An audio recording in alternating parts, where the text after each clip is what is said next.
And we are back. Couch Company Podcast. I'm John. With me, as always, Tyler. Hey, I'm Tyler.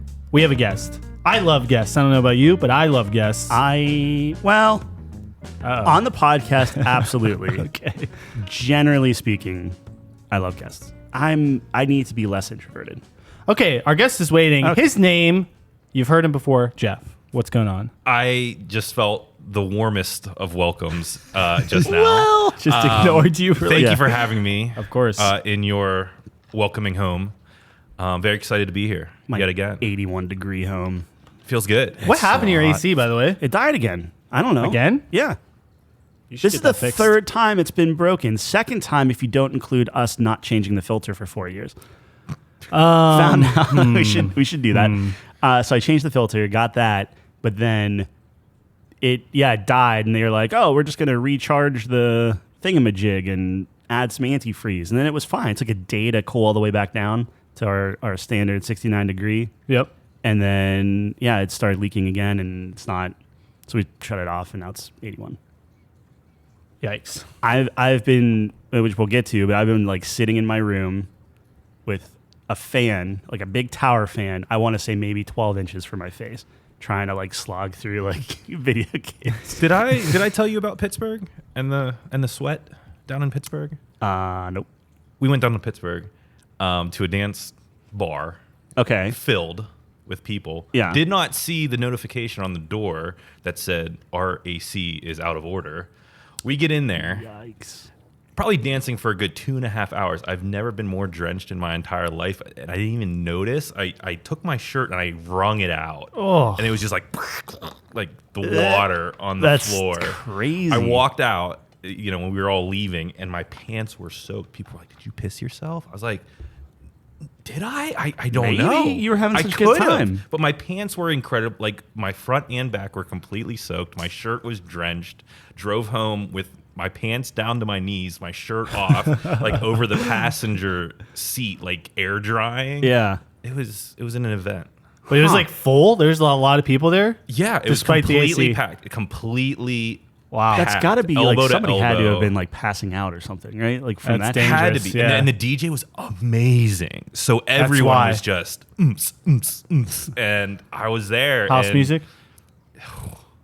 I'd do it again. Do you guys ever get so drunk that like you feel like you pissed yourself? Like you can't tell if you pissed yourself? Oh yeah. Yeah. That's a big stage. Like that's a lot of drinks. I was gonna say, like, where does that fall in line of like being like sick or blackout or whatever? Like That's like one step before blackout, where you're like Yeah. feeling your crotch You do a and little you're pat, and you're like, like, did I piss myself? You don't know. I don't think I've ever been there. That's bad. Oh, no, That's a I bad have. place to be. I've been there. That's not good. You're like patting yourself, right? yes, You're like I guess you checking. do. Oh man, am I? Usually you don't piss yourself. Actually, It just But feels first- a little warm. yeah, it just feels. You're just sweating so profusely that it's like, oh, whoopsies. That is wild, dude. That's Sorry crazy. for the awkward intro, but No, had to go I there. appreciate your transparency about your dancing life. You a big dancer? I'm terrible at dancing. I'm not a great dancer, but I really enjoy a good atmosphere. Yeah. So if I can't hear my own singing, and if I see other people my height in the bar and they're dancing and we make eye contact and we're mouthing the words to each other and pointing at each other in the air, that's what I'm all about. How often do you see people your height in bars? Frequently. Really? Frequently, Okay, so yeah. it's Really? like a community. It's like you You're have up your there, average yes. people, and then you're like a foot and a half taller than everyone there's, else. There's like a skyscape, a whole different like scene up there, and you're just trying to make eye contact. What with, is life like in the clouds? it's Cloud City. sometimes it's happy, smiley. People are cool. Other times they turn your back to you because there's only like a handful of you, right? You're like 7 or 8, and you Yeah. see each other. You know who you are, Yes. and It's like I the know who giant you are. folk. Yeah. Yeah. Yeah. Do you a lot of females or just like all dudes? Here's the thing. Oh, careful. I got kicked off the bar itself, so I didn't know that only girls can go dance on the bar top. I thought guys could dance on the bar top It's a little too. sexist in That's today's a little day and fucked age. up, man. Yeah. But usually the women are actually above the sky top because they're dancing on the bar. So it usually goes common folk, the giants, and then the angels in goddesses, heaven. yeah. Okay. I'm a common folk? Crap. That's not good. You're like on the precipice of being. I want to be a giant folk so bad, Yeah. but I'm not there. You're what, 6?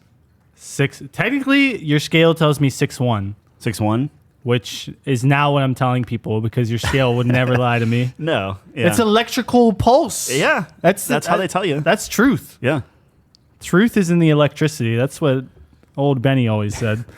Gave him one of our old scales that just stopped working for us. I'm glad it was working for you. Oh, it's not. I'm talking about the one I used over here. Yeah. When I strip naked in front of you. Yeah. Yeah. John's like, he gets naked. I was like, all right. Yeah, I get naked fine. when I weigh myself because I don't want any of the clothes to miscalculate what I get actually that. weigh. But it pulses electricity through your body, and that's how it determines like your fat versus muscle and everything like that. So if you shave, would that be advantageous? Probably. if But you have really heavy hair, maybe. I don't know. you could shave a 0.1 off. 0.1 pound. I don't Yes, think you dude, can. if you shaved. Dude, if I shaved, enough hair that's a 1/10 of a pound, I'm pretty hairy. look at this. I think if you took all of your hair, is that alopecia with the no hair? Yes. Yes. If you took all your, I don't know why. Okay, if you suddenly lost all your hair and you put it in an old pile, Yeah. guaranteed that's not a 1/10 of a pound. It is if you're in that dance bar. Easily. Yeah, talking maybe wet if hair. it's soaking Easily. wet, but then that's water. Number one liquid. Okay, yeah, we need to address this. So, last week, was this last week? Yeah. Top 5 beverages. A crucial list, I would say, in the all the lists that are out there. That's a crucial one to get right. I'm actually like whenever you mentioned it, You're surprised shocked. we didn't do it. Yeah, exactly. Yeah. It's a good list. Anyways, there's been a lot of controversy about our number one pick, and we have one of the. You're on board with the controversy, right? Yeah, I'm one of the revolters. Okay. I do not believe it should be. I do not debate its place on the list. I just don't think it should be on the list at all. It's so good. If it's on the list, obviously it's number one. Right. But it shouldn't be there in terms of your entertainment topic. Okay, for context, water's number one, obviously, and people are pissed because it shouldn't have counted. But I don't understand. Water's liquid. Water's a beverage. Why are we discounting it just because it's too good? I think it's the flavor profile. I think when you're comparing a milkshake and coffee and beer and these other experiences to a fundamental life necessity that is incredibly good, it just, everyone knows it's going to be there. Right. It's like, I think you acknowledge water's, like you said on the podcast, O-penis. Oh, penis. No, keep That going. felt weird. That That feels felt good. weird coming out. Sure. I just, Oh man. No, keep We're at going. 12, Man. This but is continue. fantastic. it is. Like, am I really going to debate whether water is better than coffee or not? Like, who's having that debate? Me. However, are you going to debate whether coffee or beer is better? Yeah, I would hear that debate, but nobody's going to say, bro, water is not better than coffee. Like, no one's going to say that. I think a lot of people would say that, actually. Yeah, Chelsea would probably like coffee more than water. There are people who just don't like water. My friend's dad doesn't drink water. He gets his water intake through, like, 7-Up. So, like, there are people out there that would not agree water's number one. He hates water. All right. Well, I'm just saying, I am part of the conflict. Dude, okay, well, let me ask you a question then. How did you feel about our top 5 pies? Oh, Because that's the real. Okay, look, I get that one. why? People Why would you put pizza? It's a pie. See, that one was my fault. I was That keeping one- that in the back pocket, waiting for it. How is it not a pie though? Like it hits all the criteria. Yeah. And you can't tell me I you'd feel have like an apple Here's- pie I over think, a. I think this is why it was so enraging, is that the rest of the list was notably dessert pie, Right. and then out of nowhere Yeah. you have pizza pie, like we're shepherd's pie. Whereas No, we had. We talked about shepherd's pie. We talked about. Was it all dessert pie? I thought we had. I feel like it was- shepherd's pie. No, on there or something. we talked about shepherd's pie. We talked about chicken pot pie, Yeah. Oh, chicken pot pie. Love which was chicken was pot pie. might have been. We talked about it. Let me pull the I list don't up know. real quick. It was, We definitely talked about it. yeah. Pizza's a pie. It literally counts. And you can't tell me that you would not have a pizza over a dessert pie. Like that's You're right. Exactly. You're 100% right. The telling you, problem bro. is, it's like when we did the top 5 planets, we did Earth as number 1, obviously, because like again, OP. It's like it houses life. Clearly, it's the best planet. But then you also have the thing where, and this is a point against us. I'm pretty sure we like disqualified humans in the top 5 mammals. Did we? I think so. Oh, we did. I Yeah, think we we did. did. We Because did. it was, again, like, well, I mean, humans true. are so good. We can't Okay. possibly. So, well, maybe we so suck then. maybe we're inconsistent. I don't know. Yeah, And you're again, probably right. this is part of the charm of the Couch Co podcast. I'm not telling you to introduce a default, like, hey, this is acknowledged on the list as being incredibly amazing. Sometimes you have to put the controversy out there. That's how you get the listener. I agree. Oh, man. chicken pot pie was 3. Yeah, okay. So it's. We had had 2 some- savory, 3 dessert, 3 Yeah. sweet. Does that make you feel? It does. It seems like that didn't make you feel better. And I think apple pie won the top 5 desserts. So it's had its day. All right. Shout out to Slow King, dude, being king of Gen 2, by the way. That dude's. Oh yes, let's get into this. Tell We us how can't all our rehash listeners. all the stuff. Wait, he cringed at that one. We had Slow King, Espeon, Quagsire, Scizor, and Togepi. Listen, I don't know Gen 2 as okay. well as you guys, but there was We don't know one Gen that 2 I either. looked up and I was like, what did they just put on this list? It Was the one Gen of- 2? It was some blue shitter that was just sitting there with the That's me. goofiest look That's me, on it. yep. I was like, how did this make the list? That's all. He's my John. favorite Pokemon. You'll find whenever I'm arguing with John, if he has the passion, I have to step aside. You bend the knee to passion? Usually, I mean, he just did it last week with coffee. He's not a big coffee guy, but like I did it episode 1 with fucking mushrooms on pizza Oh yeah, as the yeah. best topping of all time. You're out of your brain, dude. There's no way. I just But think it's pretty good. Tyler died on the hill, and I allowed it. So that's what good partners do. Just saying. They use it as leverage for further endeavors, for future endeavors. the next list. Yes. It's Anyways. a game. It's all chess. Speaking of games, oh, dude, did I ever tell you I got banned from chess? you got banned from Yeah, chess for cheating. butt Yeah. plug, Huh? butt plug.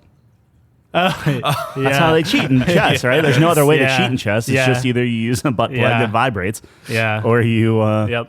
Yeah. They got Good me. for dude. you. Thanks, Experimenting. man. Yeah. Hey, I was like, man, I really just want to play chess right now. No, how'd you get? Oh, so what you do is you go on chess.com or whatever, and then you play like a normal game, but then you go on your phone and then you play against the hardest computer. Mm-hmm. You flip the board and then you play the moves that your opponent's playing in the real game. And then in the real game, you play the moves that the hard mode computer's playing against you. And you Yeah. just crush everyone. And then they ban you because you get perfect scores in every game. They're like, you're not that good. So they banned you just because they think you're not that good. I was playing perfectly. I was playing better than the best players in the world. So yeah, they banned me real quick. I wonder. They should have at least called me and like see if I was like a prodigy or something. At least give me the benefit of the doubt that I'm Right? perfect at chess Right? instead of cheating. Yeah, no, I Like can fly me understand that. out to Iceland to play in a tournament. Dude. You need to Get take shit a on. take a dive every now and then. Keep the score on a believable. Nah, fuck those guys. I was running over everyone. It felt good. It's a power trip. How many games you get through before they call on? 20. Wow. Yeah. I was rated. I was like rated 2,000, dude. And they're like, "You're not a grandmaster." Something's wrong here. John XP 1290 started created his account 5 days ago as grandmaster. I wonder if ChatGPT can play chess. I think it's really bad. Might be. I saw a video on that, and what it'll do is it won't remember the state of the board. And then there were weird situations where it was eating its own pieces. So Okay, maybe it's just the AI That's the next revolution's level. like gonna be scary. yeah, yeah. Did you guys hear about the Babel library online? No. And I might butcher this, but theoretically, there is a library online that houses every combination of words that has ever been or ever will be because it's all just math equations and things like that. So you think of a library, you can type in whatever you want. Okay. And it will zoom in on the coordinates because it's like there's only so many combinations of words. There's only so many words. So it's feasible to think that you could have something where it's like every letter of every combination of every, like it's not infinite, right? And it's bonkers to think about. But everything that I'm saying right now, technically, you should be able to type into this field on this website and it will zoom into like a library of a book of a whatever. Not like a fake book. Like it's nonsensical. But it will show you like here's what you've just said because it's like the combination of words exist, and it's bizarre. What's the purpose of it?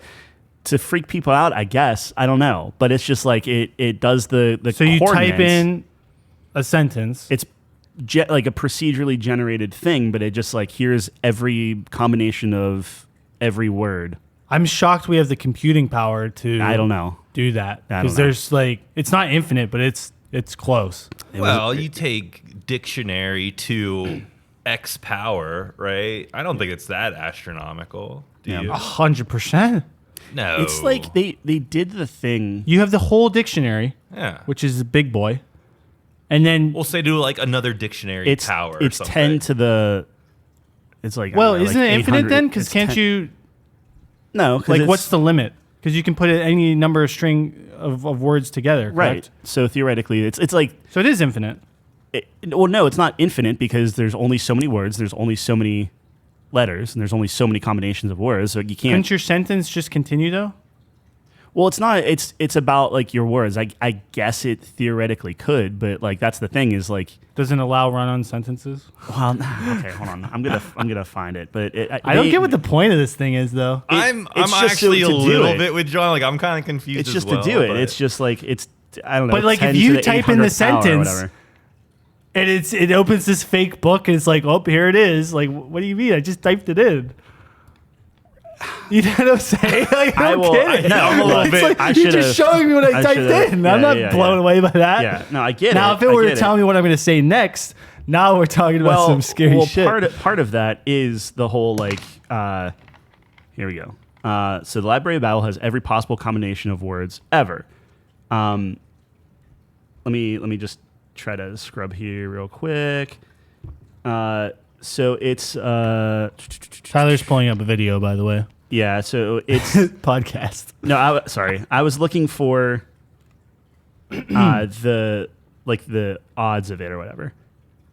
So it gives you. It's like Oh, okay. That's interesting then. yeah. It's like 900 or 9,431 to the or it's 10 to the 5,000th power. That's Not bad. Not bad. not That's bad. huge. So in retrospect, there's only 10 to the 80 atoms. See, Or something like that. Yes, in So the it's like- universe. Yeah. So it. Well, combination like that. It's all about the combinations of Yeah, like I don't it's know. Not bad. So there's 10 to the 80, I like I atoms in the said at the universe. beginning. I know I'm butchering and this this. was 10 to the I 5,000. will send you guys this video. It's just kind of nuts because then you get into this thing of, okay, well, this combination of words has already been said. So, or not has already, it hasn't been said.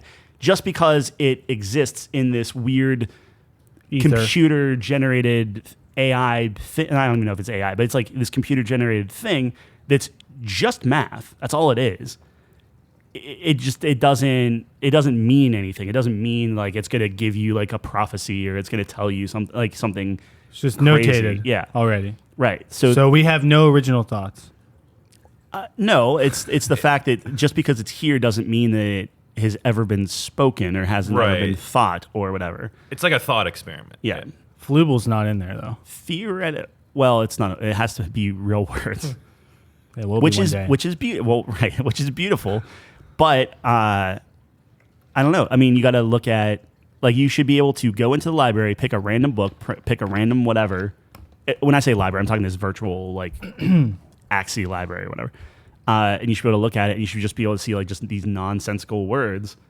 But somebody could just be like, you could just be like, purple giraffe, barstool, water, and it'll be like, okay, well, that's You know what's more section fascinating? 4 of What's more interesting to me is why you picked those random words. And I have a theory that there's like all this information stored in the background in your brain. So when you try to think of something spontaneous and super random, you're like grabbing it like random. So like maybe you saw like a giraffe out of the corner of your eye when you were at the store the other day, like a stuffed giraffe or something. And it's just been sitting back there.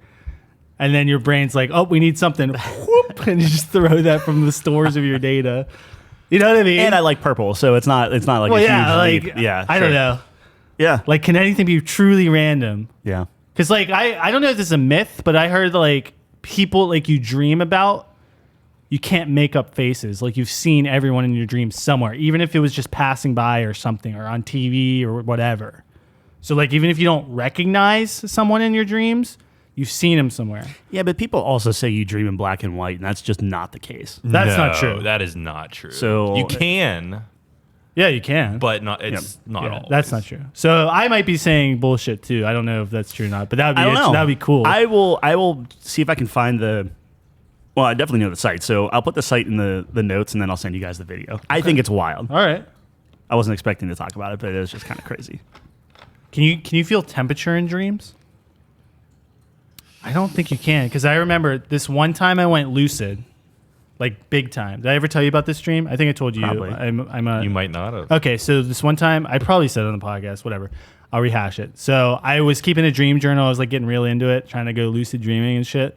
And I remember I was walking out of this gas station that was right by my house, and it was a snowstorm. And then I was like, oh shit.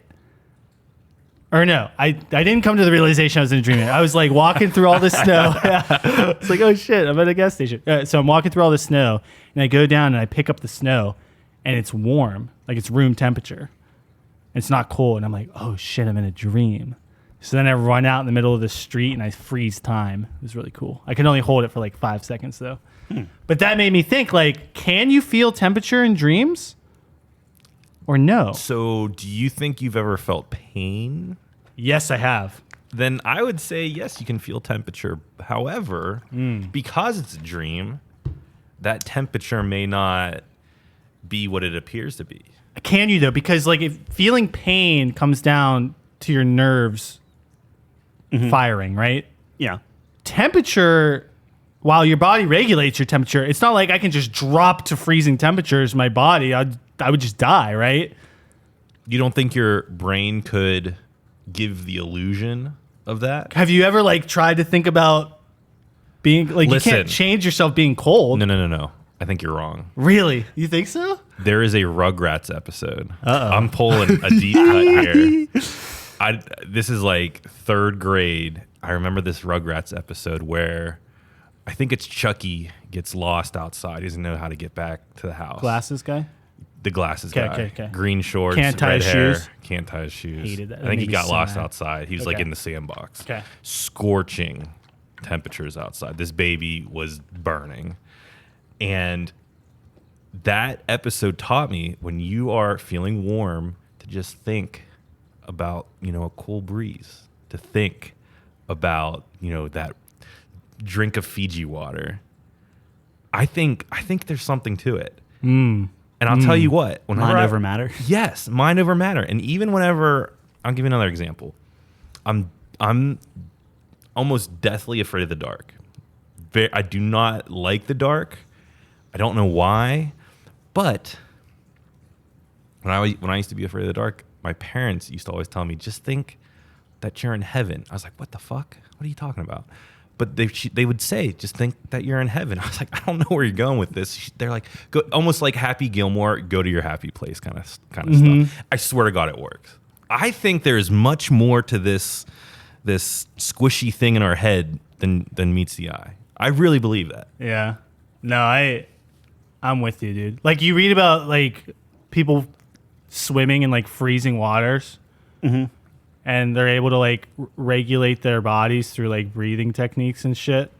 Like they should be dead because they're in like ice water for like X amount of minutes or whatever. But like people are able to do it. Stuff like that's crazy to me. I think what really messes me up though is what's us as humans, what's our closest DNA relative, and it's like the orangutan or something like that, or one of the apes. Yeah. And the gap in knowledge there and, sophistication, civilization is so massive, even though our DNA is like so close, ridiculously close. Mm-hmm. So whenever we start talking about aliens and like, all that shit, what is their gap in knowledge going to be when our DNA is hypothetically much further apart than ours is to the ape? Mm-hmm. Their knowledge could be like so vast that we just look like ants. I hope that's what it's like. Or even if we have close DNA to him, yeah, it's still a huge jump, yeah. Because we would be essentially apes to them. Who's going to be smarter, though? The AIs or the aliens? Aliens. You think so? Well, they would have to be. Why? So when we're talking about civilizations, we should not go down that path. But when we're talking about like type 1 civilizations and things like that, and like it's like, okay, we have to overcome some like extinction level event, right? Now, theoretically, it wouldn't have been like the Ice Age or anything, because like to do type 1, you have to then colonize outside of your planet. So for AI to be like, that's the thing that we're going to end up overcoming, I personally don't think it's that far off. So I think that for aliens, I'm sure they have something similar to that, or some, parallel to it, where it's like, yeah, they overcame that, and that's why they're going and visiting. But what other if it's planets not, and different though? Like, let's say the Asari exist. Yeah. And the reason that they're crazy is because of their mental capabilities. Like, their physiology is just better than humans. Whereas humans have to rely on technology. They have, like, psychic powers. So it's Yeah, like, maybe, you know what I mean? So maybe they're not familiar with the same type of capabilities that we are. Because that's humans' MO. Like, we build things because we're super fragile and weak, and we lose to everything until we build OP things that beat everything else. I guess that's fair. I guess StarCraft, yeah. as Yeah, of yeah. right now, AIs are True. not smarter than humans because they're only drawing from what we've already done. So until they can start thinking for themselves or coming up with new concepts that are actually accurate and can change in some way, that's when it'd be maybe like, oh, maybe this is a Yeah, not right. good. I don't know. Because That's not good. aliens would be, my thing there would be aliens are smarter than us, so then Right. they would naturally, automatically be smarter than AI. Have you been reading the latest alien news, like the congressional? No, because I am looking at the all the problems going on in the world of like, oh, let's talk about Russia and Ukraine. Let's talk about Biden. Yeah. Let's talk about Trump. And then suddenly it's like, wait, guys, aliens.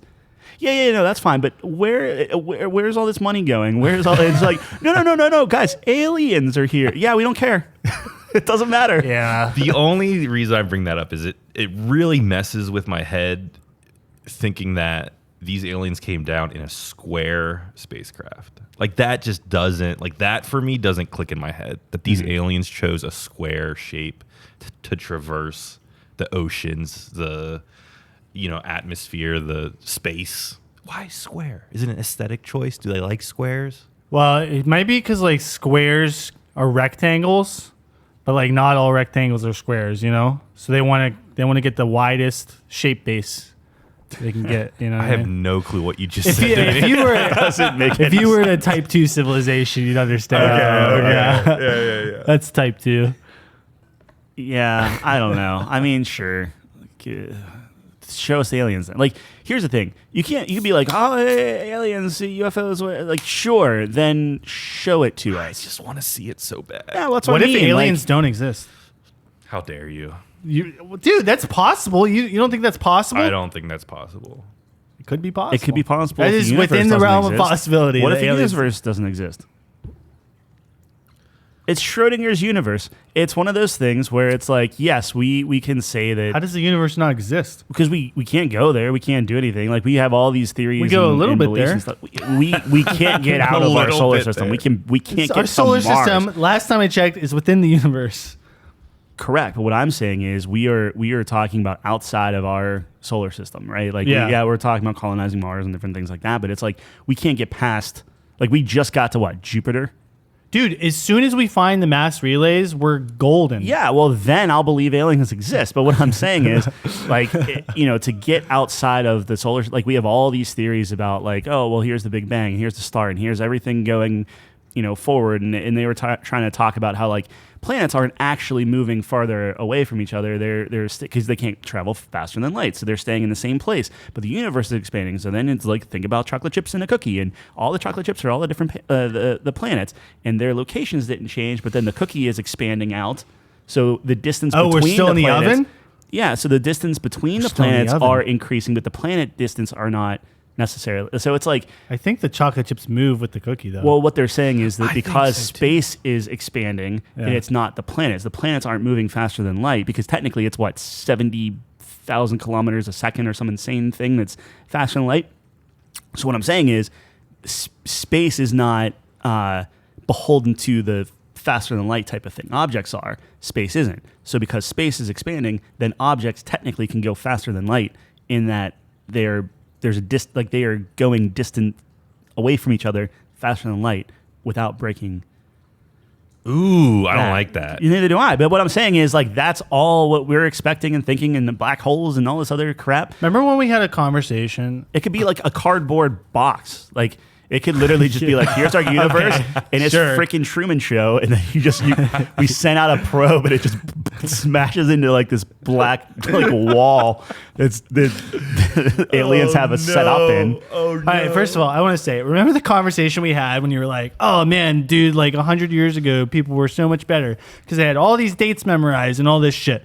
You think 100 years ago, people could even begin to understand the concepts that you're beginning to No, but that's the expound thing, upon? is we can't even understand the concepts. We have theories, but and the we're throwing technology stuff out that of we there. have available to us now, you have the introduction to all of that knowledge. And it's that just- 100, 200 years ago, not even close. But what are we doing with it? We're not doing anything with it. We're terrified of it. It's just like, What do you mean? I think it's all we're proving, like, either we are proving out that we are the most insignificant things in a universe and just a speck of nothing, and we're tearing down all these institutions of religion and politics, and we're proving to ourselves that we are apes, that we are just squabbling and fighting amongst ourselves when you have this vast universe out there.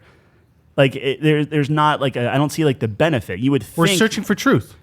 That's what we've always done. What truth? Truth of The what? truth of life, the universe. That's what we've always done. Why the fuck do people get on boats and travel the ocean? There's no reason for that. But we got something out of it. Well, that's a little icky too. But we got something out of it. What I'm saying is, like, What's to say we won't get something out of this? well, we have. It might we not be haven't so soon. far. That's what I mean. We haven't Yeah, so far. when they were in the middle of the ocean, fucking dying, they weren't getting anything out of it either. yeah, but we prospered from it. I don't know. I'm just. You haven't seen the think- result of it. I think we haven't hit that desperation milestone yet. I think that is like Right.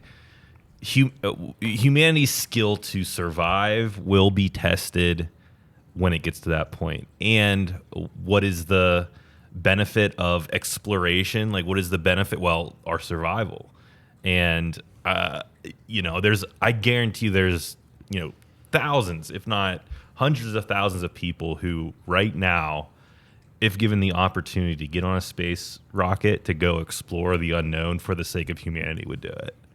We're wired. We've always been wired I that think way. I think there are plenty of quote unquote exploration humans or what we call those explorers. What do we Explorers, yeah. yeah, no. Exploration humans are pretty. Exploration humans. I like that terminology, actually. That's pretty sick. I think that, Dora the I think- exploration human. Yeah, I think there's something written in our DNA that wants to go dig for that fossil, that wants to go uncover that rock, and man, I can't wait for someone braver than me to go do it. Yeah, like, why do we dig in the earth for bones that are millions of years old? There's no point. I mean, for truth. That's what I'm saying. We want to know what happened before us. What were these giant things walking around? It's like we're hardwired to understand what the truth is. Yeah, I guess. This is gonna get, but like we already are going back and forth on like the truth and different things like that, because there was super true that, you know, the Earth was the center of the universe until it wasn't. And then it was super true that the Earth was round until it wasn't. And then it was super true that wait, I'm gonna hold you up. What was that last one? You got me. Yeah. But what I'm saying is like it's just I don't know, like it. But that's why you can't stop. I know. That's why we're never done. Because something could come out and we could be on a square. It's just like if some person thinks that there's like, oh, this is true, then the other half, and I'm just talking like United States, but like then United States will be like split in half, no matter what, because that's what we do. It's if one group of people think, like if conservatives think, let's go exploring, then liberals won't, and then vice versa. And it's just like, to Jeff's point, until not just, you know, United States, but until like the world has to overcome something of just like, oh, we are humans all together have to overcome X, be it depletion of resources or whatever, that's going to be the thing where it's like, okay, can we overcome this to then go out to the stars and find our truth and different things like that? But it's just like, what I'm saying is if you find aliens out there and it's like, let's say you discover the truth about aliens, whatever that means, or you discover the aliens and they have all the answers to the universe, then it's like, what does that do to us as a species, right? Like, I think at this point in time, it just destroys. It's like, nothing matters. Like we're nothing. I just don't think. I think it's exactly the opposite. I think it's the exact. I just don't think. Go ahead. But what I'm saying is, if an alien can come down and say, "Hey guys, here's all of the secrets of the universe," and we can understand them, then it would then they're really no better than us. If we can comprehend that, that you're so much better, blah blah blah blah blah, that would be the same thing of if we went to an ape and said, "Hey, here's nuclear physics." They wouldn't understand. Right? No. So that would be the same thing where I would contend that if we have an alien and it comes down and it tells us all these amazing things, then it's like, oh, so you're like a low-ranking alien, right? Like you're actually not that smart. If we can comprehend what you're talking about, then like, I don't know. It just doesn't mean much to me. It wouldn't be like they're the truth. Right? Because then it would stand to reason that you would have someone even like further. Give me that type 7 civilization, that God, if you will. I don't know what you're saying. I honestly have no... I'm kind of losing you. Well, for me, I think yes, that gap of intelligence is going to be drastic, obvious. I'm more concerned even more so about language. How do you even communicate? How do we even get on the same page in terms of how can somebody above us bring us and boost humanity to be able to survive in that way? I don't know how that's possible. We talk about, dolphins and how, they speak and can hypothetically learn better than apes in some regards, but we still cannot communicate successfully to the point where like, hey, don't swim that way because you're about to get eaten or something like that.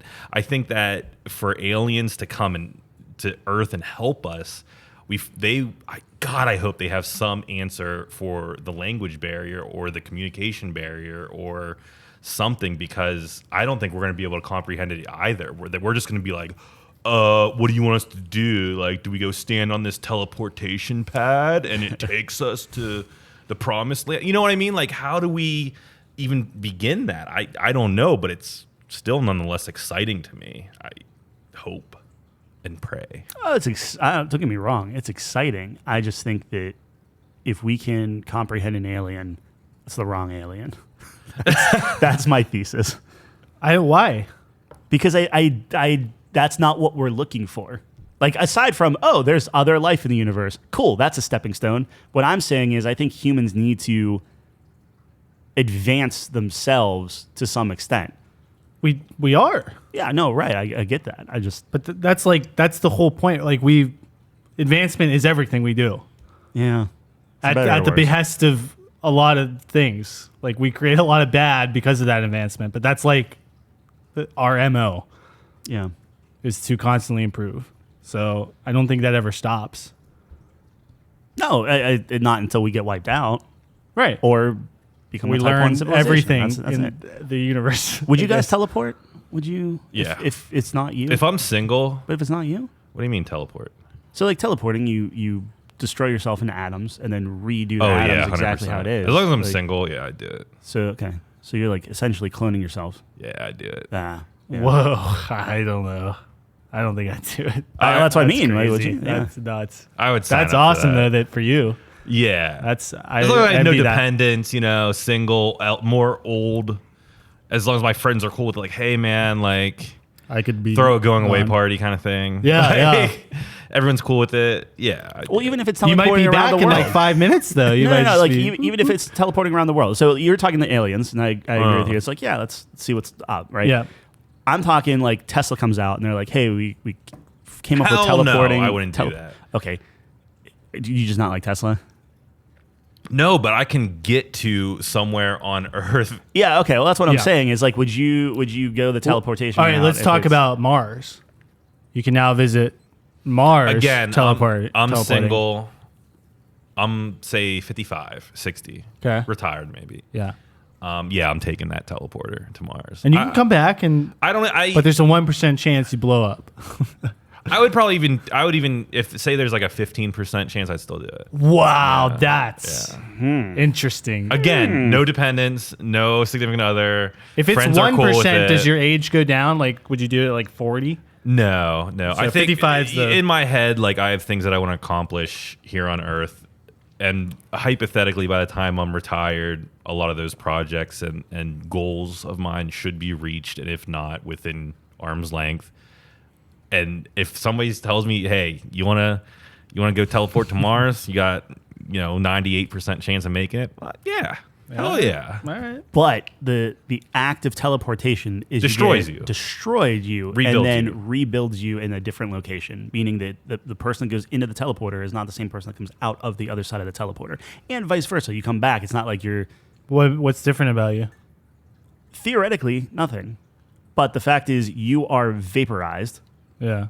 Is that how teleporting scanned, works? whatever, and then.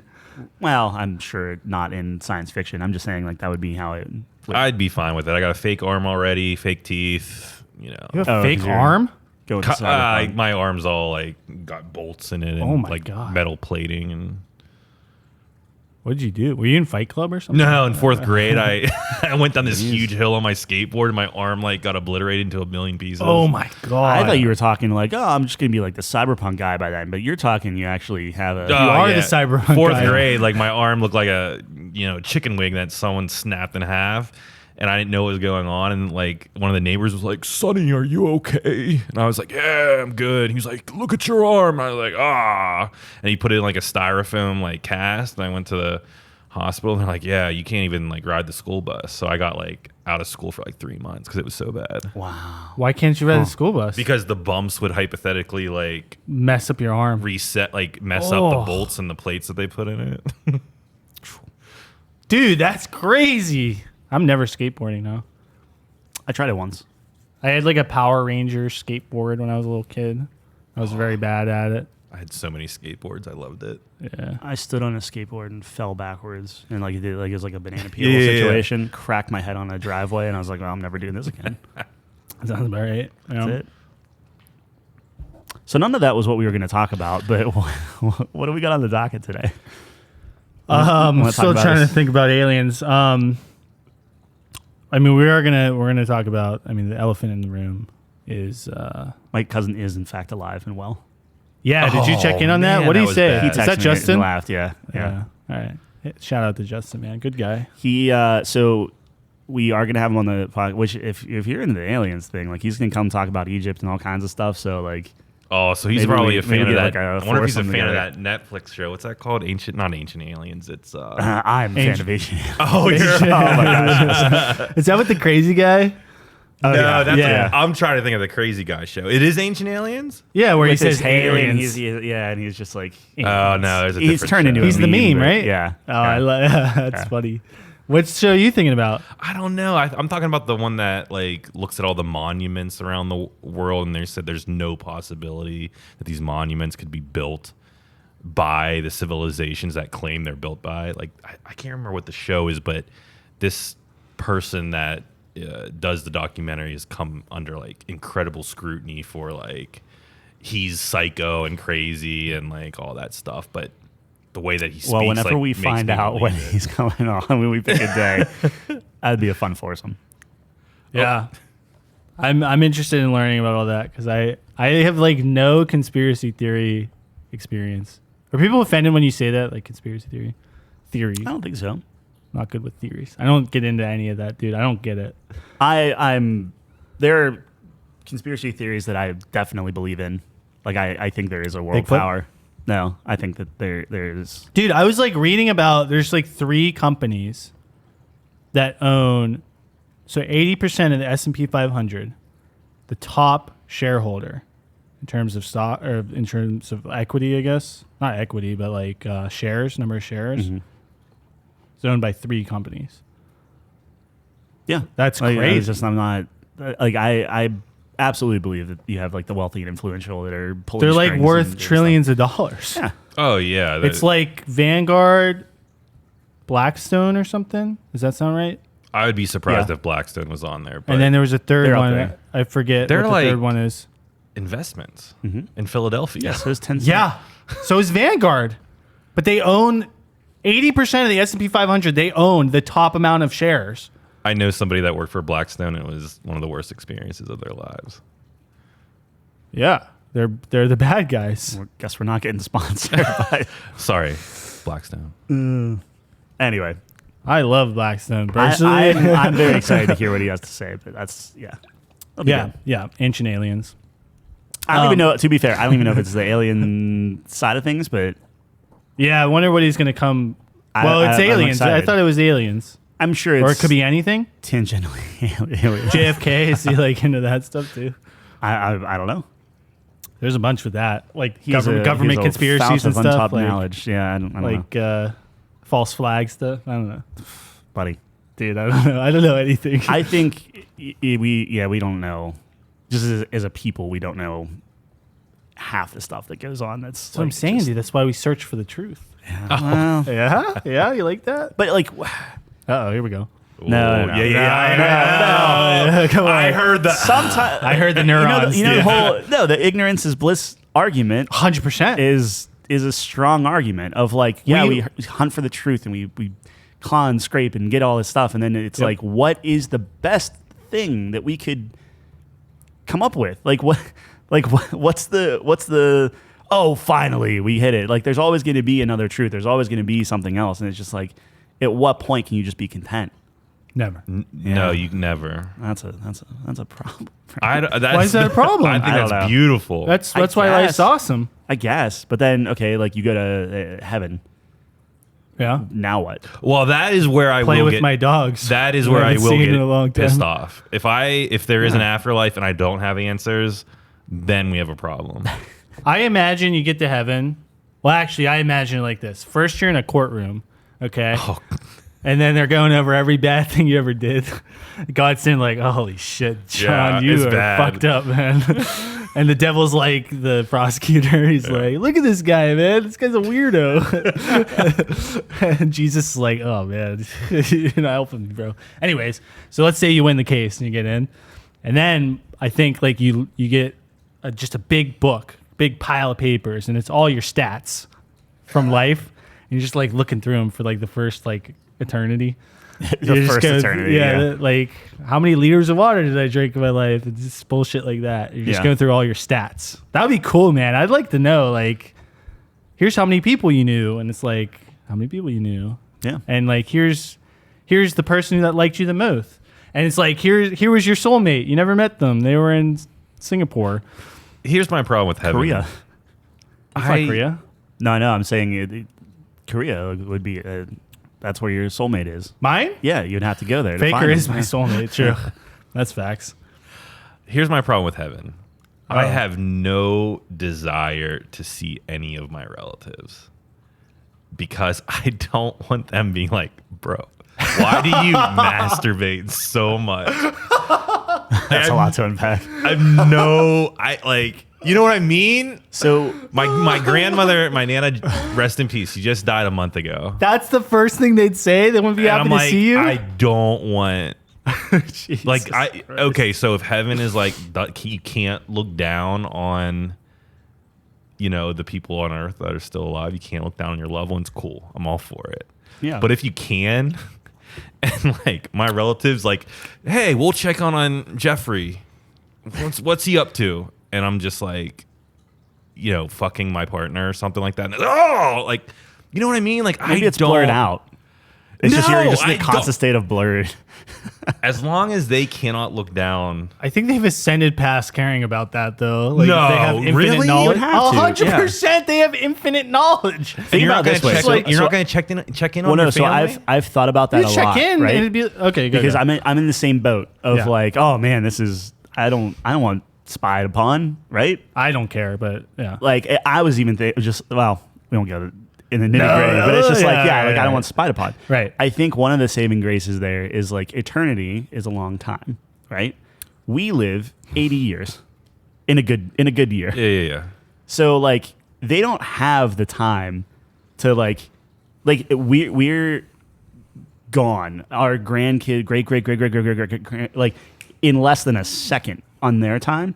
So I choose to believe that it's like whenever they pass away, we're like 3 people behind them in the line of the pearly gates, right? You know what I mean? So like that's how my mind kind of wrapped around it, where it's like when you think eternity, it's like anything here is so inconsequential, it does not matter. So it's like, no, perfection's already set and done. Everyone's there. So like anyone you want to see or anyone that's like there is just there. Like apocalypse happened, rapture happened. Like it's just like done. You know what I mean? Like it's just like we've already played out our piece. Like whenever you are like pass away, you have everybody. I don't know. That's how Your party's view it. full. Yeah, like it's done. Yeah. It's also perfect. So if you don't want to see people, maybe they don't. I don't want to see though. I mean, relatives cool, but so you're. See, now I'm really struggling with it. I'd see all my pets first. I'd be like, yo, point me to the pet heaven. The pet cemetery. Yeah. Oh man, that'd be awesome. They'd be all play with each other, running around. I'd be like, hey guys. They'd be like, holy shit, this guy. It's you. It's you.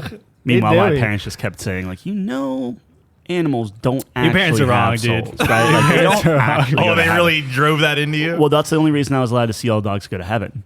Is Wait, what? Yeah. My mom was like, we'll let you see this, but you have to understand that, like, no. But they're buddy. they're so cute though. They're very adorable. They're super cute. How can something be so happy and innocent and pure and not have a soul? I don't tell you, man.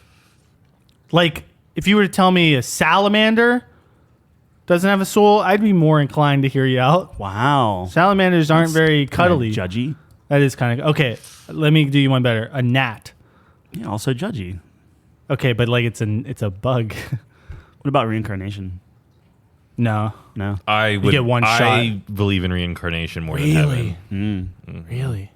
Yeah. So you think you're on a multiple life here? Yeah, I think it's yeah.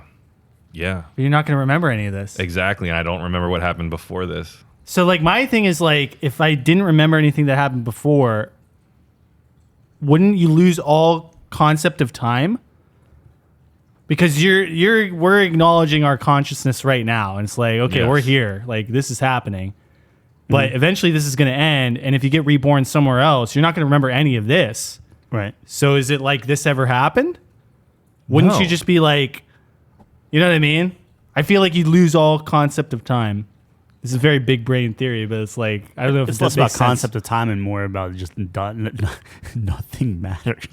Like you'll that's- have no memory. Like if you have no memory, you can't conceptualize time because Yeah. you have no frame of reference. It would be more of the fact of like in reincarnation. I don't know, obviously, I'm not super in the weeds with it, but I assume that it's like based off of how well you do in this lifetime, that gives you then the next lifetime either. That's if you're the really bad. basic Now concept, you're a yeah. gnat. Congratulations. And you Whoa, kinda- that's judgy. I'm just saying. Why gnat? Or a fly or whatever, like a 25-hour. What about those lifespan or bugs? something? Do you see those red bugs that are like really bad? Like they have nothing Yeah. good about them. What if cockroaches are the final stage of reincarnation? They are. So you have to like work your way up. Yeah. Cockroaches Yeah. are so OP, dude. They live through everything. Are humans the final stage, or is that cows? Am I Cows mixing in religions? Hindi. I might be mixing religions up. I thought cows were sacred. I thought so too, but I don't know if that's. I don't know either. reincarnation. Yeah. Okay. Yeah. What are we talking about? What's We're talking about heaven or something. yeah. Do you think it's like fluffy white clouds? What if we just got it right? What if it's just clouds and shit? We have like wings. I think of an open field. I just think of an open field, and you can just run as far as you want. There's no way it's fluffy clouds. Absolutely I no know way. it's not, but like, what if? Dude, I think it's way scarier. I think it's like fucked up. I think it's like Cthulhu bullshit. Heaven? What? Yeah. I think it's like Heaven's good. Well, the Bible, right, describes an angel as pretty horrific. Like it's not this glamorous, skinily clad, large-breasted woman. It's like a multi-faced, like really fucked up figure. Horrifying, Yeah, yeah. it's not what we depicted as in like cartoons and stuff like that. If I'm being honest, I think we can't even Yeah, even it's fun. fathom what it is, because once we die, we lose all of our senses, so we have no idea how to begin to Yeah, but then describe if we're exactly what also happens. built in God's image, then there has to be some sort of correlation there. Fluffy clouds. I'm back on the fluffy cloud train. It's I think- got to be. You know what? I It's think I'm gotta going. be, dude. I think I'm going Matrix right now. Like I think I'm going Matrix. It's like I think I'm going Like simulation. put yourself in a simulation and just. you've just decided that's I think the right train now, you're like riding. I think I just traded off from reincarnation to Matrix. Yeah. Let me ask you this then. I like We're Matrix. talking right here, and then boom, you just wake up. Someone just pulled you out. And know they're like, what? Jeff, we need your help, man. You know why I like Matrix? Because it gives me a reason. Hypothetically, if I'm in an illusion right now, somebody's benefiting off of me being in that illusion, which means my existence has purpose. Wow, that's selfless and and you're kind of and fucked you're up. good with you want to I'm good stay with in the that. Matrix. Yeah, I'm good Oh with that. yeah, see, 2 against 1 now, I'm good with You that. guys can stay. I'm joining the resistance, dude. dude. Benefit. You want my energy? Good. Go nuts. Just make my life just give me a house. Yeah, but they're not giving you a house. No, they're flooding it. So that's why I have a problem. Like, that's when I'm waking. That's when I'm waking up and I'm going to take on the robots. That's exactly Like, right. Like life sucks. Yeah. So you should fight the robots. They actually talk about that in the Matrix, saying that the sucky part of life is why we accept the program. Because we're hardwired to. Right. That's what makes it real, is the misery. Man, the Matrix way ahead of its time. Yeah. Good movie. New Well, the Matrix? first one. Way behind its time. Yeah. Yikes. That should have been like a one and done. Matrix? Yeah. Yeah. It could have been. Maybe a two and done. Even 3 gets there. 3 was bad. I rewatched 3 not It's too long bad ago. until you watch 4. I haven't even watched. I was Wow. happy with the trilogy. I really was. Yeah. I thought Really? it was Yeah. okay. Were they all spectacular? No. No. But I liked where it was going. I liked where it went. I'm glad they existed. I thought 1 was amazing. 2 was decent, and then 3. Okay, it did get there, but it was chugging. It was like It was up its own ass. Like, it was like, okay. Like, it got kind of weird. Dude. Yeah. I don't know. One of the strangest parts for The Matrix for me was the fashion element of it and how that translated to real life. I don't know if you, John, you were probably too young, but I remember people like going to the mall in like the dark trench coat, Yep. like the pale makeup, and like that movie really translated to real life. People connected with that movie way more than I ever expected. That was good and bad. Sold a lot of Yeah. phones. They had a lot of flip phones, like the Razor phones. But then people were like straight up killing themselves Yeah. because they're like, I could dodge this bullet. Like, they believed so much in that it was like, Was this true. like a serious thing? Kids died. Yeah. Holy shit! Kids are so stupid. Well, yeah. Like when I was a kid, I was just trying to like turn Super Saiyan, so I was just screaming. Just waiting. Like that was my thing. yeah. I dug holes. Dude, yeah, you did tell us about that. You dude, loved the holes. Dug holes. Do you like the movie Holes? No, The book? terrible. No, You don't like the book? They don't. They dug holes, They missed so the that was message. punishment. They missed the meaning, The pleasure behind of the it. hole. They had the hole as the punishment, but it's actually Yes! pleasure. It makes no sense. It makes absolutely no sense. I love this. Did you ever read Ender's Game? No, I've Yeah, not. I just Which one's that? I think my brother was into that. I just got it. I don't That's know. the maze one, right? I don't know. It's the have you started it? No, it just came today. I got okay. it. I got it signed by the author. Really? Yeah. Oh, that's cool. Yeah, it's like a little limited. How's your edition other thing. book? Let's go back to Tyler's book club. How's your other book going? You continue on with Mistborn that? is good. Mistborn's Mistborn's good. Yeah. Did you hear about that? Well, Did you because listen to that he episode? mentioned Sanderson, and Yeah. this is the fantasy author of our time right now. So it's like, You're into it? I think I only read. Did he do Red Rising trilogy? No, that's coming Sunday. Red Rising is phenomenal. Yeah. I read all 4 books. There's only 3. It's a trilogy. There's 3 There's Red Rising. Morning Star's the third one. I can't remember what. Golden Sun, I think, is the second one.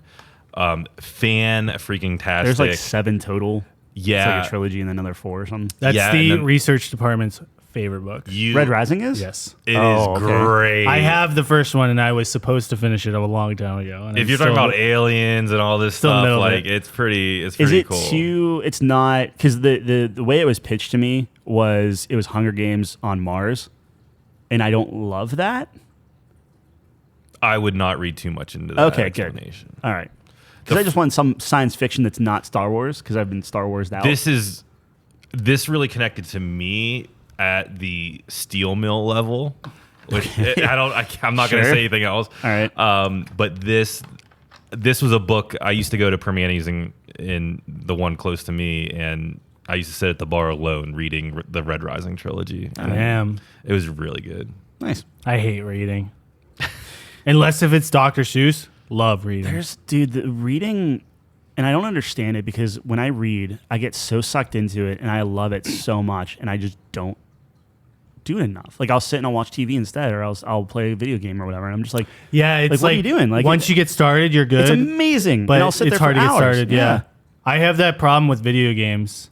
Yeah. Yeah, because I'm like, dude, I could just I waste so much time on YouTube Yep. when it's like, dude, I could be knocking out a game I'm supposed I'll to be play. looking at It's my like- library, but if I just picked one and played it, I Yeah, would and then I enjoy have it. fun. Yeah. like I'm in it. I guess it's like, I don't know. Maybe I'm like worried about the time commitment or something. Isn't that like, it makes no sense? As you're literally I know it makes eating no time. sense, but it's like, I don't know. I won't My watch brain's movies weird. because of that time commitment, but then I'll sit and watch 3-4 episodes of a TV show that's like an Yeah. hour long a piece. Yeah.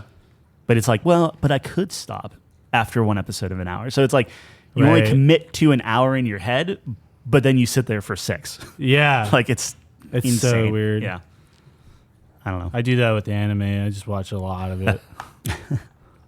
It's bad.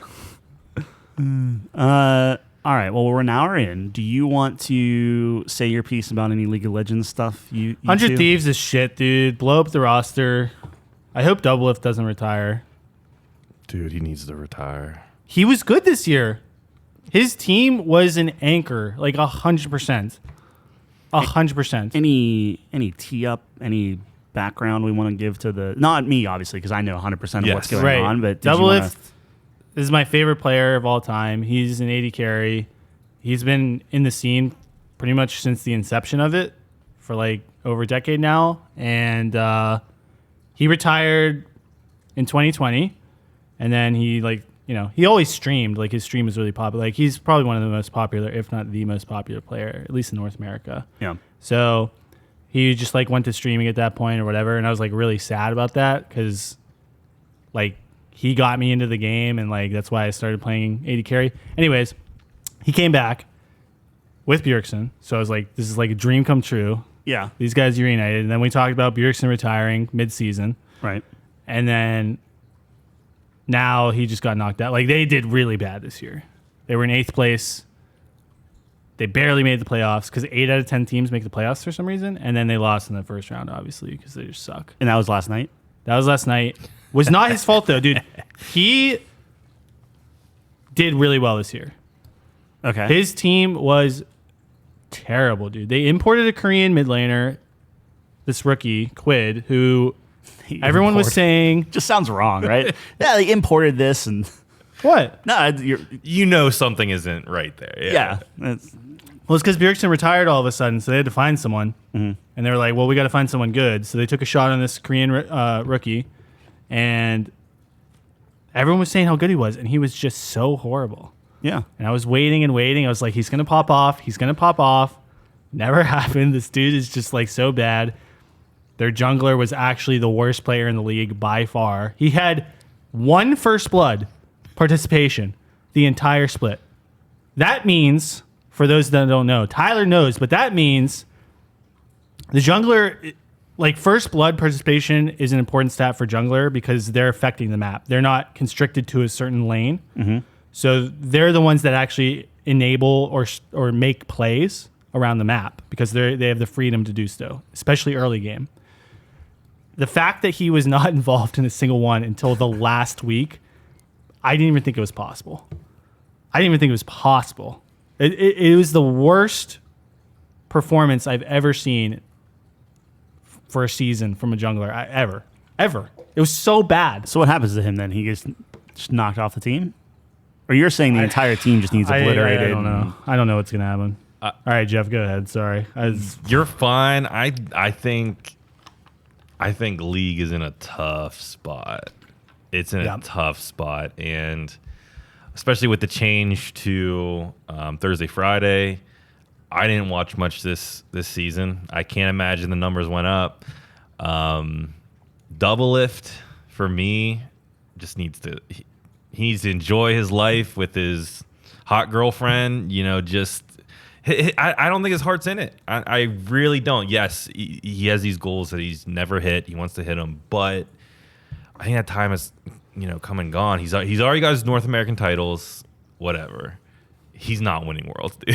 He's not winning World. I just want to see him get out of groups once, dude. It's not happening. I just want to see this guy get out of groups. Groups is the World Tournament. At the end of the year, every region plays each other.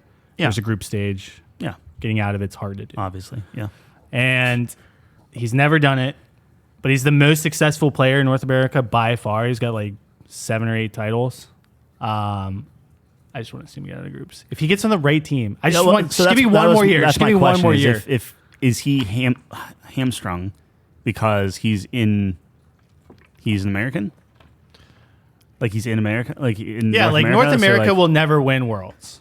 We're just not good enough. But we've gotten out of groups. He needs to be imported into somewhere else. Yeah, that's true. Exported somewhere else. Yeah, he needs to go to like T1 SKT. You know what? It's a different mentality. It's a different structure. North America doesn't have that type of structure, and we're too busy looking for the truth. Well, no, and the trouble is that North America actually runs a pretty tight ship. These players are playing a shit ton of games during the week. They actually probably take better care of their physical health, of their mental health than a lot of the other regions, but we're just missing some type of mathematical discipline when it comes to team fighting, when it comes to objectives. Like, these teams and regions are always ahead of us on every step, and this goes back 10 years. It's been forever, and you would think that we would be able to come up with some type of system to overcome that, but we just haven't. And I actually have a theory on this. I think related to StarCraft. I think it comes down to in North America, there's an interest in a wide variety of games. So you have the top gamers that aren't all going into League of Legends like somewhere like Korea, because that's like by and far the most popular only game. Like, you have StarCraft and stuff, but like League is like what Korea is known for. But here it's like, oh, you're really good. Could be CSGO, could be Valorant. How many fighting, we're really good at fighting games too. Like in North America, there's a lot of. So you imagine you take from the pool of people who commit themselves to gaming, and you're separating them out into all these different games. So you're losing talent there. Also, I think there's just an interest in other things in America. Like Korea, you go to Korea, they have like internet bars where you can go and League's on there, and you can just play League at a cafe. In America, it's like, no, we're into sports, we're into all these other things. I'm not saying that's all Korea's into, but I think there's much more of a focus. Like, gaming's taken very seriously there, whereas in what's the youth aspect of League, because I was talking, and obviously my nephew's not like the end all be all, but like when he's talking about video games, because I was like, oh, we were in Barnes & Noble and I pointed to a League of Legends book, the Rune Nation or whatever. I was like, oh, hey, this is cool. And he was like, yeah, League, isn't that an old game? And I was like, you're not wrong, but is that also part of it where you're not getting any of like the young, newer, like people that are like, he can run circles around anyone in like Fortnite. They were talking about tournaments already and all that other stuff. And it's like, are you missing out on that too, where you're not getting like the influx of like new talent or new like desire to learn all this stuff? Because like, is it too bloated? Is it too far gone? Is it too old? Is it too whatever? Where you have your fan base and you have what you have, and obviously you'll get some, but you're not getting it to like Fortnite levels, to my knowledge. I don't know, but like, is that part of it? Does that play a thing where you go to Korea, everybody's playing it, and you have all the new generation playing it? Where do we have a new generation? I have no idea. I'm asking you guys, but like, do we have a new generation of League players in North America? No, we definitely don't. And that's a great point too. Like League's just not, it's a super high skill curve. Mm-hmm. It's hard to get into. Like the client's super outdated, right? There's all these technical factors. Like the tutorial is awful. So it's incredibly hard to get into the game. So yeah, that definitely factors into it, of course. I would just think that like kids have the time to go on YouTube, to read things, to watch things, to play things, to do trial runs, to beat your head against something. Yeah. Or is it the thing of, they have the time to do it, but if there isn't that instant gratification, which in my experience, League does not give you anything instant gratification. So right. Like where Fortnite still does, right? Like Fortnite does it, other games do it, where they give you like, you might suck at something, but you're progressing somewhere. Where League, you'll just get beat down 50 games in a row before you. They could save League though, because I think it comes down to like, I think a lot of the cool streamers don't play League. They play Fortnite or GTA. Yeah. Right? But like someone like Mr. Beast is like, he loves League. So like if Riot incorporated people like that, like could you imagine if Mr. Beast was like involved with professional League or whatever, how many people that would draw in? Yeah. Young people? I don't know. I think to your Mr. Beast comment, I don't think there's any saving North American League. I think that our state will never evolve from what it is now. I think gaming in general in North America is seen as an entertainment medium. It is not seen as something to be taken serious. It is not seen as something that you should be doing past a certain age. I think that stigma has definitely, still taken place. My cousins, I have 6 cousins who are all significantly younger than I, and I am the only one still gaming, and it kills me. I'm like, I have this one cousin. He just got into high school, and I'm like, oh, what are you playing? I'm like all hyped to ask him like what video games he's playing. He's like, are you kidding me, dude? I just joined the football team, and I don't play that anymore. I'm like, oh. Yeah, me either. Like, I don't yeah. But I just think that North America has a very different mentality about video games and what their purpose is. They are not meant to be something to take seriously. They are not meant to be a focal point. You don't do them past a certain point, and you're kind of shamed about it a little bit. I am. I mean, I'm not. I don't shame easily, but when my neighbors, oh Jeff, what are you doing for work? I'm like, oh yeah, I just stream some entertainment content, and they're like, oh, like what? I'm like, oh, like video games. I'm like, oh, you're still playing video games? I'm like, yeah. Like, how old are you? I'm like, oh, turning 35.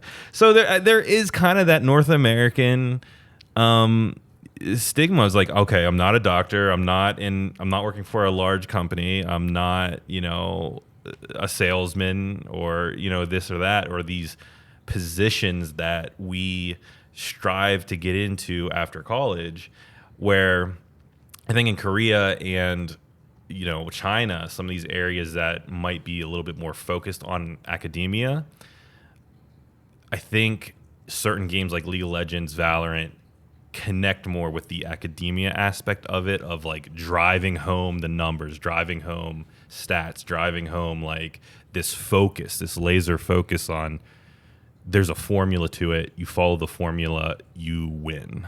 And I don't think that is the same formula that North America has. That's a good point. I think that's fair for sure. And and then you look at like America or like Japan, and there's much more like creative, story-driven kind of gaming, right? Because that seems to like be more where those things, you know what I mean? Does that make sense? Like we're more from the creation aspect of it, I would say. Like most games are made by the U.S., right? Is that an accurate statement? Well, I mean, there's U.S. type games and there are Japanese type games, Korean type. Like, I mean, for sure. But I'm just I saying, guess. like quantity. The Western market is the biggest market in gaming. Yeah. However, in terms of production, it's mainly North America, Japan, and like a few sprinkling of like Europe, and so you're not. Yeah, that's so I don't know. Well, I guess my thing was like just because we don't get them here doesn't mean they're not being created. It's just we don't see them translated, imported, whatever. Like Okay, that's there's fair. that aspect to it. So like, sure. You get like all these JRPGs that come over, but at the same time, like how many more are getting created that we just never see because they're never translated over. Well, that's how like Final Fantasy started, right? Like there were ones we never got until years later. Or it was numbered incorrectly, and the whole structure of it here, but, right? Yeah. So, anyway, speaking about Final Fantasy, love the segue. Final Fantasy, we're on number 16, Yeah, a legendary series. So very exciting when a main number comes out, and we all played it. And we all have thoughts about it, so we're gonna talk about that and give a score, I guess. I think so. My question to you guys, because I'm gonna see exactly what chapter I'm on. Okay. So I started this on Saturday. Really? I think it's been 1 week. It's been 1 week. There's either 44 or 48 chapters. There's 68 chapters. There's definitely not 68 chapters. Yeah. So what happens is you have like the main chapter. And then you have like 3 sub chapters in the main chapter. Oh, okay. So that's how many main chapters are there? Well, I don't know something? because there are total. So like when you're talking like main missions where it says quest complete, there's 68 of those because it does give you a quest complete for each of those. So I'm splitting hairs. I'm just going by the things here. So I am on 63 of 68. Okay. So you're almost done. I'm pretty close. I'm going after the last dude before the last dude. Right. Okay. Which I'm assuming I didn't. So no end game spoilers. So maybe not like the end unless it's like a good argument, in which case, like, sure, tell me. I think I have a pretty strong idea of where this is going, unless there's like some crazy twist at the end that you don't see coming, but... Yeah, I don't think we need to talk about it. that much about the end. I think it's we don't need to spoil that at all. It's a good ending, and I think we can just leave it at that. But there's plenty to talk about this game. Yeah. How do we want to break it up? I know, Jeff, you have notes. I have some notes. Yeah. Do you have it split on specific? So I go setting, story, gameplay, art, and graphics. All right, what's first We need up? to add some sound in there. We can do sound. Because I actually have some thoughts on the music, and I definitely want to get yours, John. But Yeah. you want to lead us off as the guest that has way baby. more Oh, man. written down than either of us combined? This is by far the most difficult Final Fantasy for me to talk about, mostly because it is so mysterious. There are so many decisions that they made making this game where while I was playing it, I'm asking myself, why in God's green earth would they have made this choice? Why did they do this? What were they thinking? And then there's other times where like, damn, that was cool. Like, yeah, like go Uncle Byron, you go, man. Like this is a game that there's such high highs, there's very low lows, and there's like these things in between that don't make sense. So for me, this game was just like a mixed bag of feelings that started off very low and somehow got really high and then kind of came back down, then got so looking at all my notes, I almost don't know where to start, but I think maybe starting with the setting, which is a very controversial topic online. Why don't we start there? I love the setting. Oh my god! Wait, so when you mean setting, I mean like high fantasy. Yeah. Does like I was gonna say rated R. Geographic locations. Does the rated R nature of this play a factor into the setting? Because I know that's like. I mean, that's I don't know where that would be placed. Is it rated R? It is. It's rated M. Yeah. Mature. Okay. Which for Final Fantasy, that's unheard of. I thought the M rating definitely helped it. I thought that was they were able to include things that definitely helped provide either shock or value to the story, right? And its setting. I don't think they went far enough with it, in my opinion. I don't know, dude. For Final Fantasy, it was crazy. Like that's you know, usually it's like really PG and. But is that's not necessarily setting though? That's more like storyline, right? Like when I think of setting, I'm thinking like, okay, like high fantasy, which I think I'm getting high fantasied out. Like I actually really like the setting of 15. I liked how it was kind of like modern a little bit, you know, like that way. And coming off of the Final Fantasy VII remakes, I like that aspect of Final Fantasy more than the old school like high fantasy. That being said, I do really enjoy the geographical things. I was actually shocked at how I think I followed it in terms of like, okay, this kingdom's here, this is here, there's all the geopolitical conflicts and things like that. Very Game of Thrones, which I know like that was what was kind of like, this is Game of Thrones. Like this is really Game of Thrones. Right. But I dug it and I liked, like on a very, very base level, I liked that.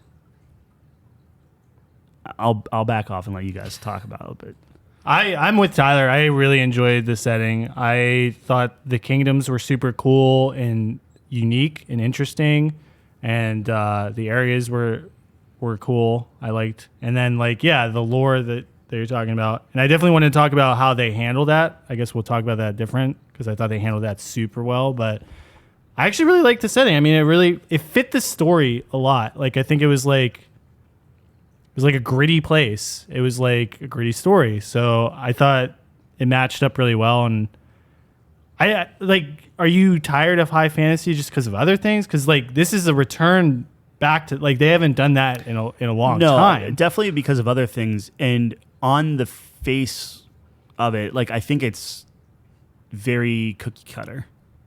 So like I'm trying to think of the best way of saying it. Like I liked how the pieces came together. I just think that like I'm tired of maybe high fantasy, but I'm also tired of just like everything is so bleak. Like it's so just like I just got done playing X number of hours in Diablo. Right. I would say Diablo's probably even still maybe a little bleaker, 100%. pound for pound. But like it was just like I need something that's a little bit more like.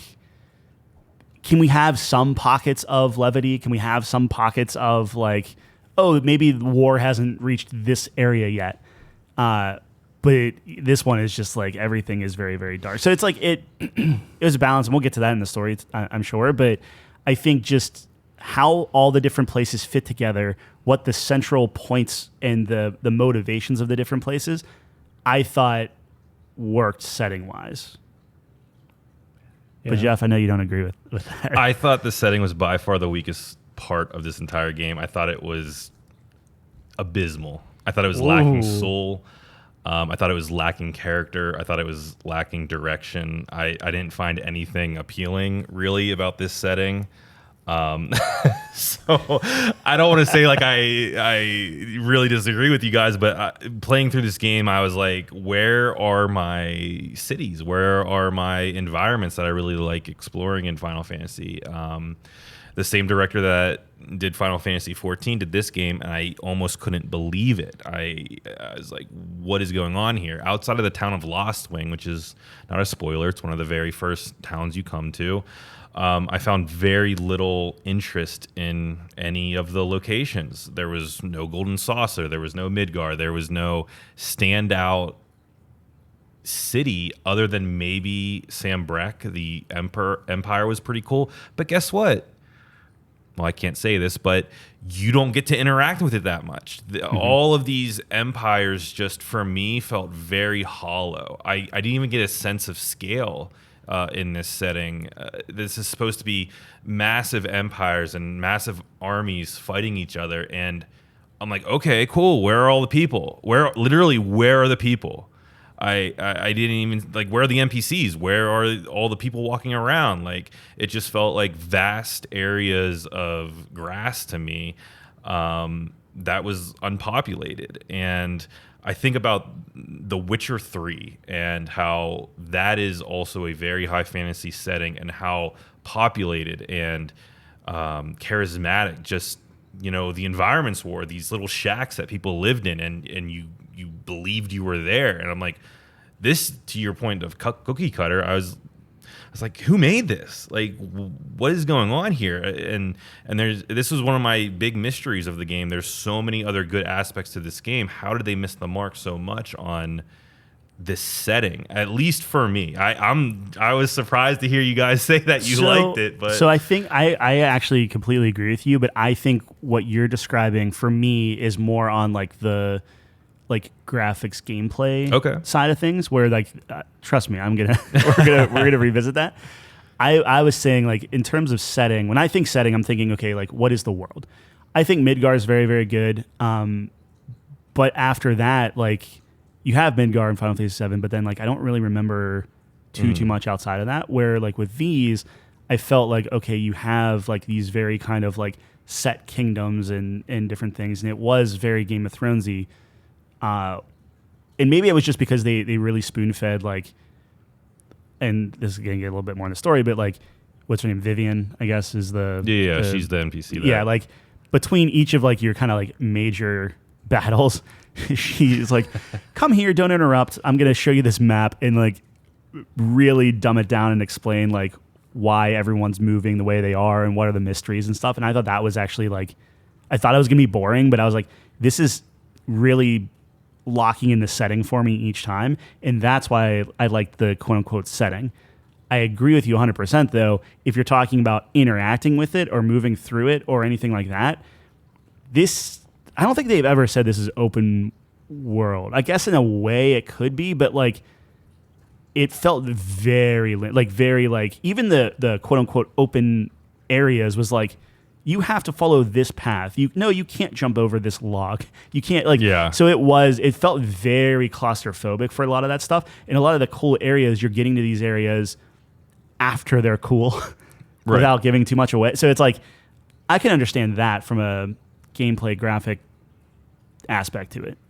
So maybe I think the setting made sense, but I just don't, for me, it wasn't it. It's not what I wanted from a Final Fantasy game. It lacked that, and I'm going to say this many times as we go through this, but it lacked, like, that Final Fantasy texture for me. I wasn't seeing the different races. I wasn't seeing the chocobos. I wasn't seeing the airships and the grand reveals of some of these things that I saw, like, in Final Fantasy X and Final Fantasy IX even. And I went back and watched some of the CG trailers of those old games, and I was blown away by some of them. And I'm like, man, like, somebody, like, wasn't a mono, but somebody labored over these set pieces that, maybe there was one or two throughout this game, but I still feel like they did not hit. And I think about the Final Fantasy X cutscene where they're playing Blitzball, and I think, I can't remember the town's name, but, like, Auron's there, and Tidus is there, and Yuna, and I'm just like, man, like, that is, like, ingrained in my head, and I don't have any of that from this game, sadly. Yeah, I think those things you're describing are definitely more vibrant, maybe more full of life, for sure. But like I said, I think the setting really matches the story here, where it's bleak. There's less color to it, but I think it's intentional. And then I totally agree with your point, Tyler. I think, yeah, if we're talking about like the world itself interacting with it, totally agree. It's like super barren, but I think the set pieces were really cool. All the mother crystals, super cool. I thought the scale actually was like done well. Like I felt super small, and this like you're looking up at these giant crystals. You see like the cities, but yeah, I think scale in that regard is. But when you're talking about like moving around the continents, and it's just like you don't actually do that. So like in Final Fantasy 15, you're driving, you're moving, you're talking to like, and you're going place to place like quote unquote on foot. Mm-hmm. Here, I don't even think that's possible. To be fair, I was not inspired enough to even explore because it was like, this is just boring. I don't care. Like I'm just gonna hop to the next thing. Right. But like I don't even think you can go across on foot if you wanted to. Which I'm not saying that you have to do that, but like in terms of scale, yeah, from a small to large, and you're looking at these like massive like structures and like I think all that was sweet. But when you're talking scale in terms of like, okay, you're going across a continent, and that just involves opening up your map and clicking and holding. And it's like, and now you're here. And then it's like, here's this small little map that you can kind of go through your section here. You're going to fight 6 waves of enemies, and then you're going to hit the boss or whatever. Like, I think that's where I felt it like kind of claustrophobic and constrained, and not really like open world or vast or like look at all these possibilities. Like the possibility is instead of going left where you know you need to go, you can go right 50 feet, kick open a chest, and then go left. I think that's kind of where it's like, I don't know. Yeah, no, I mean, we're I bleeding agree. into like gameplay and other stuff. Yeah. So I mean, we can go to the next one, Sure. but setting wise, like I like the kingdoms. That's it. I like the setting, like the time period, the kingdoms, the way, like each of their individual things. I think that was, realized and done well from a story perspective. I think going into the story, this was one of the strongest points of the game for me. I think this story, a lot of Final Fantasies talk about environment. They talk about, the effects that we have on the earth. It's very like Studio Ghibli. It's very Japanese. So I was very surprised to hear a story that talked a lot about class and class structure. And I got a huge sense of that from a lot of the side quests. And for some reason, I think this game was able to pull it off so much better than Tales of Arise, which I'm going to beat this horn until I die. IGN gave Tales of Arise a 10 out of 10, and it is the worst review I've ever heard in my life. Sorry, IGN. But this game pulled off the exact same story of class that Tales of Arise tried to pull off, but couldn't. And they did it, in my opinion, tremendously. But I want to hear what you guys think about the story before I go on, because Tyler, you said you were a little bit bored, but yeah, I think the story beats are awesome in that I love, like, again, going back to like the Game of Thrones-esque thing of everyone kind of doing their own thing, and you have all the different kingdoms, you have all the different, like their own agendas. And I think that was done really well when you saw those things. So through just flash cutscenes, like, it just takes the camera away from your guy completely. Like, you're not even a part of that. And it's like, we're going to go across the continent and go and just check on these guys, see what's going on. And every time they did that, I'm like, I'm enthralled. I love this. I love seeing all like the different characters interacting and talking and going through all their, niceties and fake whatevers and stuff. And like, I think all of that is awesome.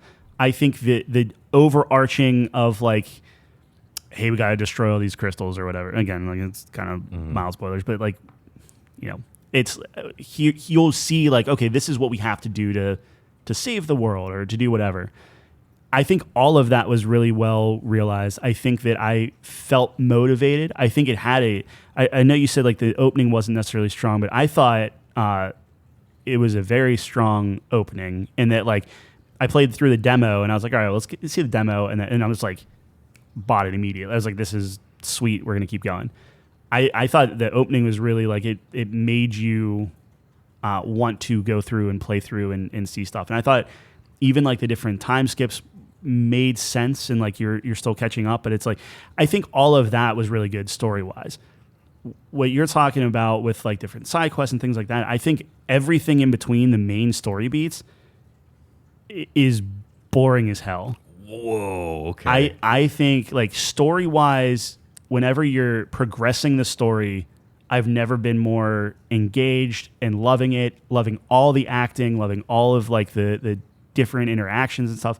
But like just getting that story moving, I was like falling, like literally falling asleep. Now, to be fair, I've been trying to like grind it, so I'm playing a lot of it.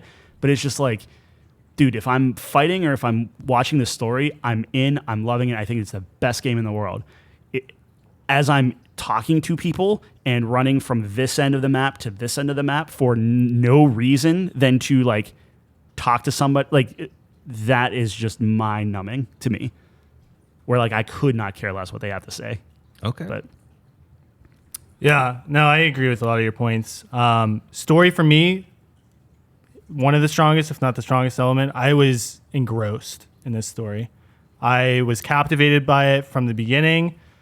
I love the dark tone of it. I know I agree with your point where it's like all dark. I would have liked a little bit more levity as well, but you get spots, but like generally, it's a lot of darkness, death, and deceit and betrayal and stuff. But I just was captivated. I found myself thinking about it. When I turned the game off, like at night, and I can't wait till I get back to it. I want to see Clive's journey continue, and like, what is he going to do? And like you mentioned, I love when they cut to other characters, and I care about them just as much. Like, I guess we'll go into characters later, but every time they go to Dion, I thought that's some of the best parts of the game, dude. He was such a great character. It was so interesting. The politics with it, they did such a great job.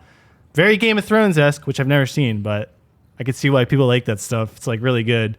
I love the story, but I agree with you. The pacing was not good. I think that's kind of what you're getting at. Like the pacing is where there was problems. Like you would have the most epic, over the top moment, crazy plot twist, betrayal or something, and then it would be followed by just downtime, side quests and shit. And I'm like, I just want to see what happens, but I want to do these other things too. So like, I totally get the frustration there.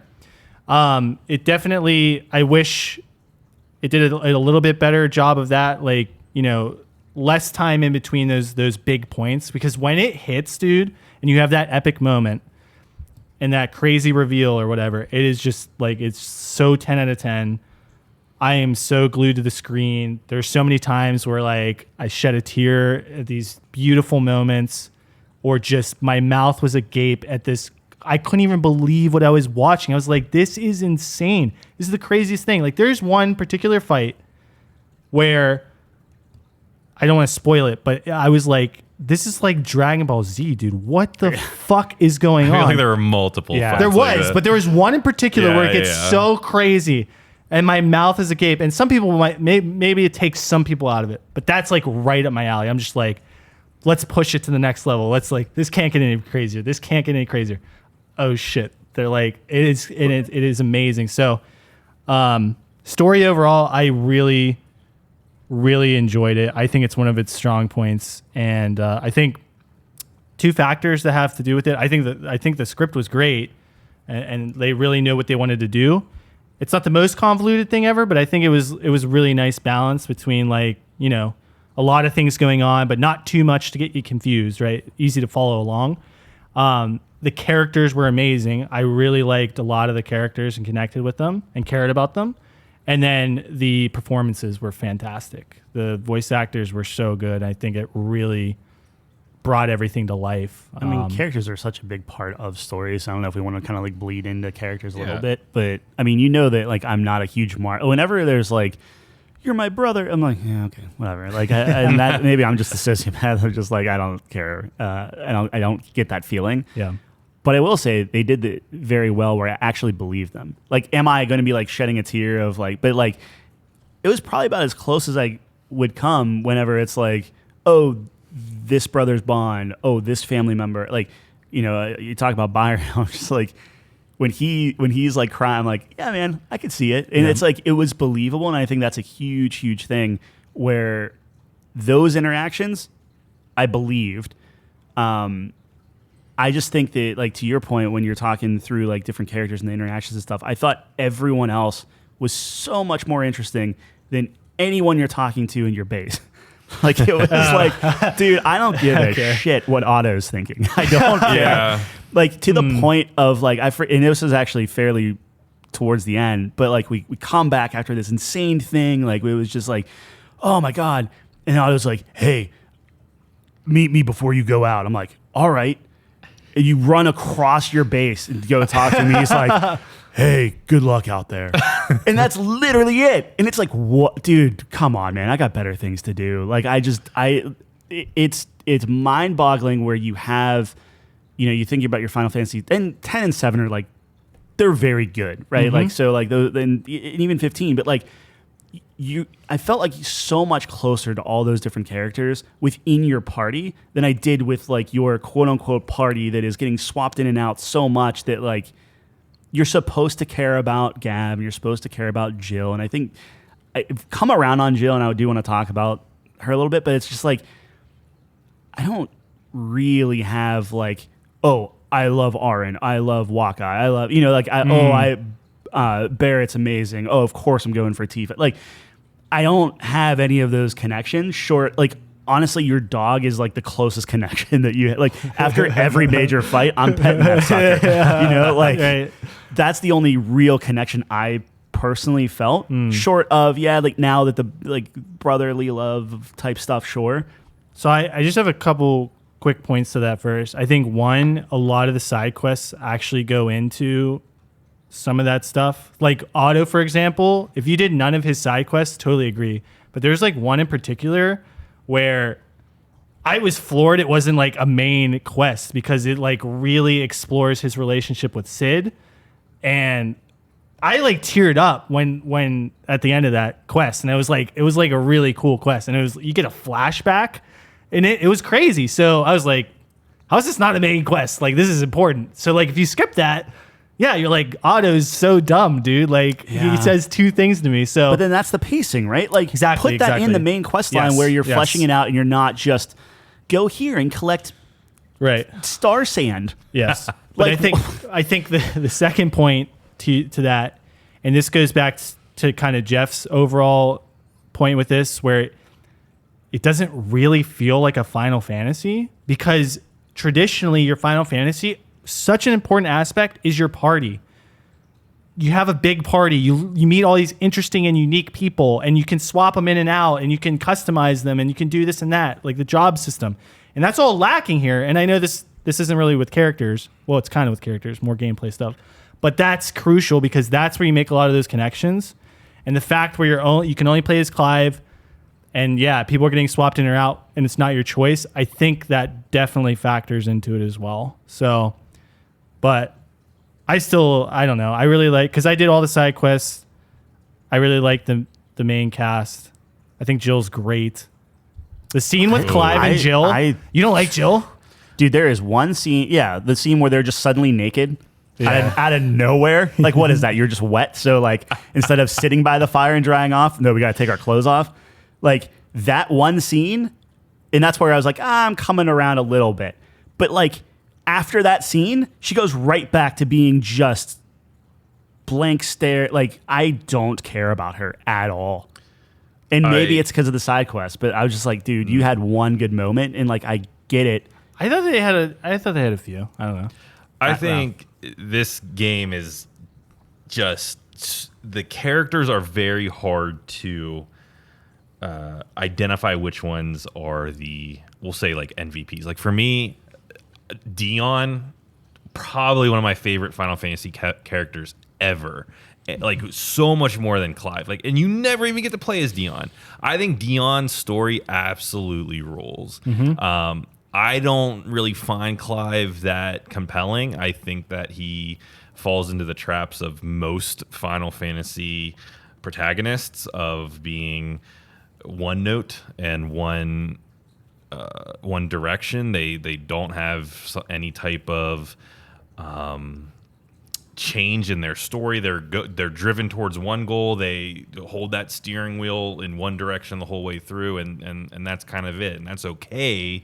But I also feel like they did Jill absolutely dirty. You know, we have two of the characters that are like your main playable characters. I thought she had one tiny moment kind of in the early parts of the game, and then they like almost like robbed her of it. They were like, no, you're not going to be this strong, empowered character. I never felt like Jill was what she was, and I'm not going to spoil it. You guys out there who are playing it or have played it probably get where I'm going. Jill should be this absolute like badass, and she's just kind of like a side note compared to all the other like badasses in the game. It's like, wait, this is what Jill should be. Why is she down here when everyone else is up here? So I thought they really dropped the ball on Jill, but Dion was awesome. Uncle Byron, Quentin of Lost Wing, his revenge story side quest, I thought was like awesome. I had no clue why Quentin was the way he was until you do his side quest. I loved Mid. Mid has a side quest that, to John's point, probably had me the closest to tears. I was like, Mid is awesome. But like Mid comes in at like the last back end of the game, and she's infinitely more I know, likable and distinct and unique, and just like she like okay, like there you go. There's your was it the who, not Yuna, but who's the other one? Riku. Yeah. Like there you go. Like there's your kind of like parallel there, but it's just like she just has way more personality than Jill did. Like it was just like everyone just seemed, and maybe like to be fair, I was going through the main quest line versus the side quest, but it's like it just seemed so like everyone is talking like this and they're all gruff and everyone, but then you get Byron, you get Mid at the end of the, and it's just like they're funny and bright and like they're still serious, but they're just like, I don't know. It was just like they just seem to be more distinct. Maybe that's what it is. Is just we need something that's a little bit more like distinct or something you can attach yourself I don't to. know. Just because Jill's stoic, I don't think makes her a bad character. I agree with your point, Jeff. In terms of power level, they did her super dirty. She's so useless. And there's like several points where she like could have popped off, and I was waiting for it. I was like, dude, what? Yeah. So I agree with that. But I think her character herself, I really like Jill personally. Is she the best character ever? No. But just because she's stoic and serious, I don't think makes her a bad character. Yeah, but they didn't. You have to like consider her backstory, what she's went through. And like her and Clive, that's why I actually really like their character. Because if you think about Clive, he's this prince. He's nobility. Like he's, you know, supposed to be a certain way.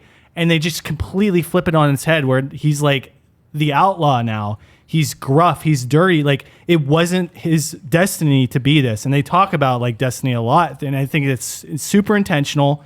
And he's like conflicted with himself because he was supposed to be one thing. And now he's completely the opposite of that. And you can see him struggling with it the entire game. And he's trying to do the right thing despite of it. I think it's super interesting. I like it a lot. Maybe I'm reading too much into it. But like personally, I saw where they were going with it, and I enjoyed that character a lot. And Clive. Well, so you're moving to Clive, but Clive is my favorite protagonist for Final Fantasy. I think like I actually like him more than Cloud. I'm just saying that. That's fair. So I agree with you there. Like I thought I was gonna just, but I thought their stories were tied. Don't you feel like they're tied together? And again, maybe this is just a detriment of me not playing like enough side quests and things like that. And to be fair, like the only side quests that I were doing originally were all those exclamation mark ones, which are meaningless. Like they just don't matter. And then I realized, oh, if it's a plus sign, that actually gives you something nice. Yeah. That's how I got my chocobo today. It chapter like 55 or something. You're not even close to the end. No, so I got him, and then I couldn't use them at all because it's all like so anyway. Yeah. But with Jill, I think they didn't. So I know that she had this arc of like I'm a monster and all this other stuff, but then they still fell into this like RPG trope of the bad guy is holding her by her arm, and now she can't actually do anything. And then like just like stuff like that. That's like, and now there's these magic handcuffs that you don't see again, but it's just the story driven. Like if I put these on you, you can't change. But it's just like Very come Divinity. on. Yeah, Very- but it's Yeah. just like I just felt that one scene where like they're at the fire and maybe I was just distracted because they were naked, but it's just like that felt touching and that sold it to me. There was one moment when they were like I guess she was getting better on a bed or something, and they like leaning in for the kid, and it was like, oh, someone runs that, and like Yeah, but I was in the barn starting to see too, parts of it. where they're sitting in the barn. That's and in they're the looking up beginning. I think the beginning was extremely strong, and that's my point. Yeah. Is like when he got her, whenever she was fighting Titan, whenever it was like, oh, dude, this is sick, and it's like, oh, I'm gonna get her. I'm gonna like, oh, I can't believe this is Jill. Like that was like awesome. That's what made me buy the game, and then from that point on, it was like this just big dip of like, hey, I'm gonna be here. Cool. Like I don't know. I don't know. I liked it. It's just like she's awesome when she needs to have a story beat, but I can count on one hand the number of times when I'm just like, I'm glad you're here. I'm glad I'm talking to you. Most times it's just like, it's either this exposition of just like, this is what we have to go collect, or this is what we have to do. And I'm just like, dude, I don't. She's not a Yuna. She's not a No, Tifa. She's no, not Aerith. Like, she's not. I can name every other. She's not freaking Lightning. like People like come- Lightning, bro. right, but that's what I mean. Like, it's just like she's inconsequential. Like she's like, I disagree. I think she is Clive's rock. Like it's all about Clive, okay? And she's like a pillar to Clive. So like alone, yeah, maybe you're right. dude, but like I think it's Yote from with Josh. Like, Oh, they yeah. did her, unless I'm just didn't get to it yet. They did her dirty, where I thought she was more interesting than Jill. I thought her interactions was with cool. Josh and her in the way she was talking with him and just like, I thought she was just a better character. And you see her like a tenth of the time.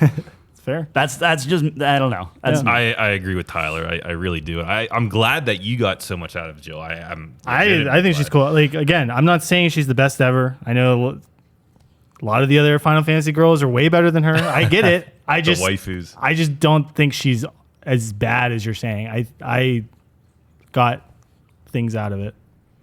I liked her. It's just whenever Clive is going and attacking people, which he does a lot of, True. I believe him that whenever he's like, you gotta die, like, okay, like, I believe you that there's something there, and I'm just like, yeah, let's go. Yeah. But when Jill is going to kill what's his face in what tower of whatever, it was like, dude, I don't know. Like they couldn't even let her do that. They had to right. Yeah, No, she got that- like a that slash was- off at the end, but it's That like was it's a still huge Clive. missed opportunity. It was I just agree. like, I didn't even believe that because like, I don't want to be a monster. It's like, okay, like I didn't feel like it was earned. And again, maybe they fleshed out in like a side quest or something. No, but like no, you're right. during that arc, I was like, I know what we're doing, but this feels like filler to me.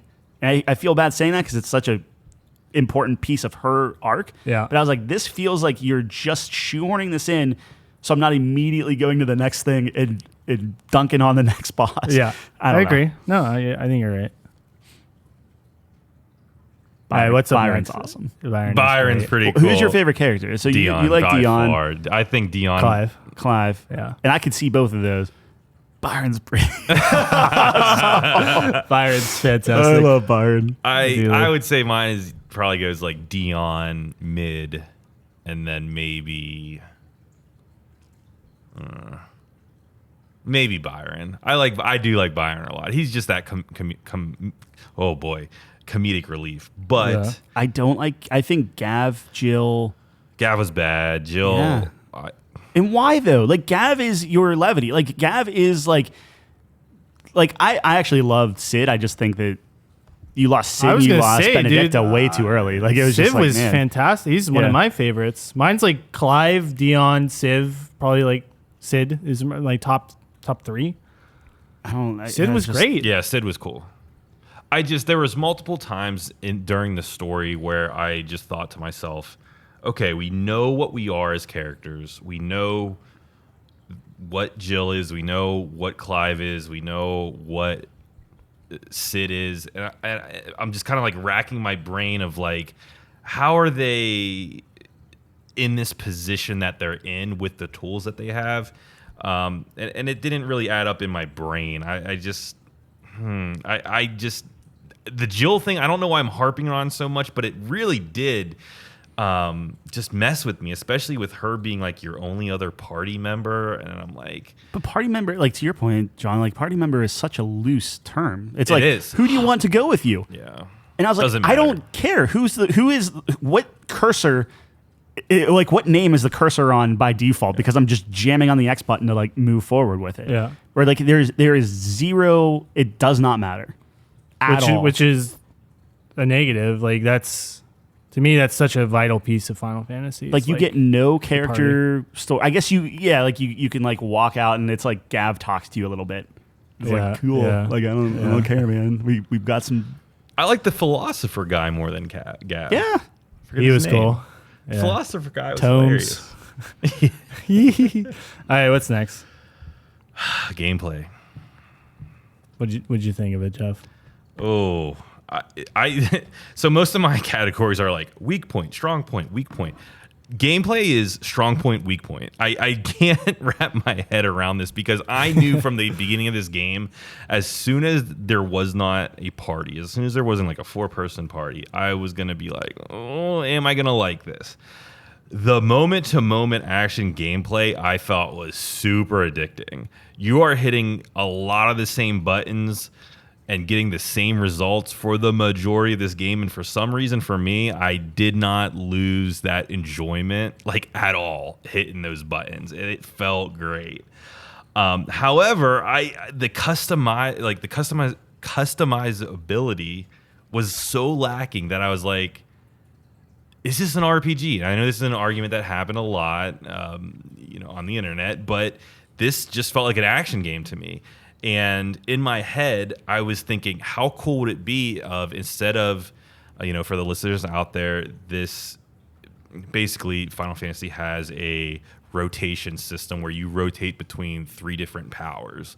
And in my head, I'm like, why didn't they just rotate through 3 different party members and have a full roster of party members? And You mean like 15? well, kind of, and it's like I would have been more connected to these characters, and instead I'm just playing one character with kind of elemental abilities. I don't know if people see that as spoilers and if I talked about what they really are, but I really did enjoy the gameplay. I thought it was incredibly way too easy, and we'll get to that later, but you could definitely see the DNA of Final Fantasy XIV, the MMO, and this game, and how they're connected. It was very well done. But again, I was with as much that I liked about it and those super high highs and those awesome boss fights, there came to this time where I'm like, but wait, I really wish I was using different abilities. I wish I had, that cool side character with me, because you just don't. You're Clive. I thought the hunts were pretty fun. I actually felt like some of the hunts were the best boss fights in the game, aside from maybe 1 or 2 of the mainline boss fights. But I enjoyed it in the form of an evolution of Final Fantasy 15 to this game. I thought it was pretty damn well done, in my opinion. What do you guys think? You want me to go? Are we going down the spectrum? I don't know. I enjoyed the gameplay quite a bit. I thought it was fun. The combat was really cool. I personally like you mentioned, Jeff, the elemental portion of it. There's a lot of customizing factors that you can do there. Like you can mix and match, and there's a lot of cool combos that you can kind of do. So I had a lot of fun, kind of playing with that and seeing which ones I liked, and getting all these sick combos, seeing the damage, like when you stagger someone and just trying to get the biggest number you can get. I thought that was a lot of fun. I agree. Totally a missed opportunity. I mean, you just made Final Fantasy VII Remake, which you can swap party members. And then not only that, the party members are unique. So depending on who you're facing, you might switch to a Barret who can blast someone out of the air, and then switch to a Tifa that can just beat the shit out of them. Tifa was the best, dude. But like, yeah, that was like, how much cooler would Jill be if you could have swapped to her and then started beating the shit out of people, and like actually she would be OP at that point because you're controlling her, like, or Torgal. That would have been sick. You're gonna play as a dog. That would have been unique. That would have been cool. So yeah, I agree. I think that's a huge miss. Just like the party component, man. That's like what Final Fantasy is all about. It's like you stacking up your party, making them as OP as possible. That's where a lot of the connection comes from. When you're one-shotting everyone, when you have a volleyball and you throw it at someone's face and they take 9. You know what I mean? Like that's sick. That's what it's all about. So yeah, I don't know. But overall, I thought it was super fun and engaging. And I respect the fact I'm not a difficulty guy. As you know, I'm an easy guy. So it didn't bother me. But I understand where people are coming from, where the game's too easy, and that could take away from it. It's hard to lose. It's hard to lose a fight. Right. So like, because there's so much potential there. Like, imagine if it was harder. Imagine if you actually had to use specific abilities to counteract what the enemies were doing instead of just like a spam fest. I think it would have been much more interesting for those type of players. But overall, I thought the game, the combat itself was a lot of fun. Are we just talking combat or just overall gameplay? We can talk whatever you want. Because like gameplay. Other aspects of the gameplay is super weak. Like, was this even an RPG? Like, where are the RPG elements like at all? Right? Like the items are non-existent, except for like the trinkets you get, I guess, which is like you get 3 of them. So like that was like super weird. I never felt the need to like go explore to get items or something, which you would think like that's what RPGs are all about, like getting the loot. So that kind of sucked. Yeah, I don't know. So, I raged at items. Yeah, I raged. The gameplay sucks. Like, it sucks. the combat? It sucks. The combat sucks? It sucks. Look, here's Let's the thing. hear it. Here's the thing. Wait, what? The combat, I agree with you, is engaging. The first, I don't know, 20 hours. But when you're literally doing the exact same thing where it's like you go into a boss fight and it's up to that point, it's like, all right, we're going to clear off 10 guys. Cool. That's your one ultimate clearer. Then another 10 guys come. Cool. That's your second ultimate clearer. Another guy comes, but this guy has a big health bar. Cool. Kill him. Might take a couple extra hits. You might get a refresh and you can clear him again. And then you just do that over and over and over and over. And then you have all of these cool powers that are all different things, and you can only use half of them at any given point. So you can invest in, and at least they let you refund your points for free. There's freely. that benefit, because I never would have tried a new point. But it's just like you can only have 3 cool things in any given time. And it's just like the only time I changed it up is because I was so bored of throwing a lightning bolt at some guy for the 100th time that it's like, cool, let's see what these wings do, or I guess I'll ice somebody. It's one of those things where, to your guys' points, like the items don't matter. Oh, this boosted my attack 5 points. Cool. There's no elemental stuff. There's no literally anything. You only get 2 trinkets, because I think the third trinket is literally, hey, you know that cool thing where you can tell Torgal to do a bunch of stuff? What if you just put a ring on and he just does it himself?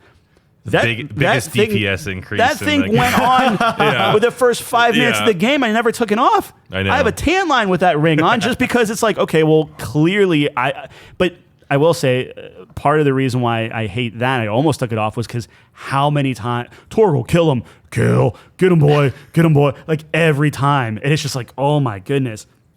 So it's just one of these things where it's like, the combat is engaging, absolutely, but does it ever require you to actually be engaged? Because they literally stop the combat at different points and say, this guy's going to boost what... I'm like, no, he's not, because I'm just going to hit this one button and he's going to be the first one to go, because they're always the weak ones, right? So like the casters, it's like, well, I know that any casters can pose any type of problem as long as I turn my little Phoenix spinny thing on. That wipes them out immediately, 100% of the time. So it's like, okay, so you're just going point to point to point to point. You're going through these lifeless rooms.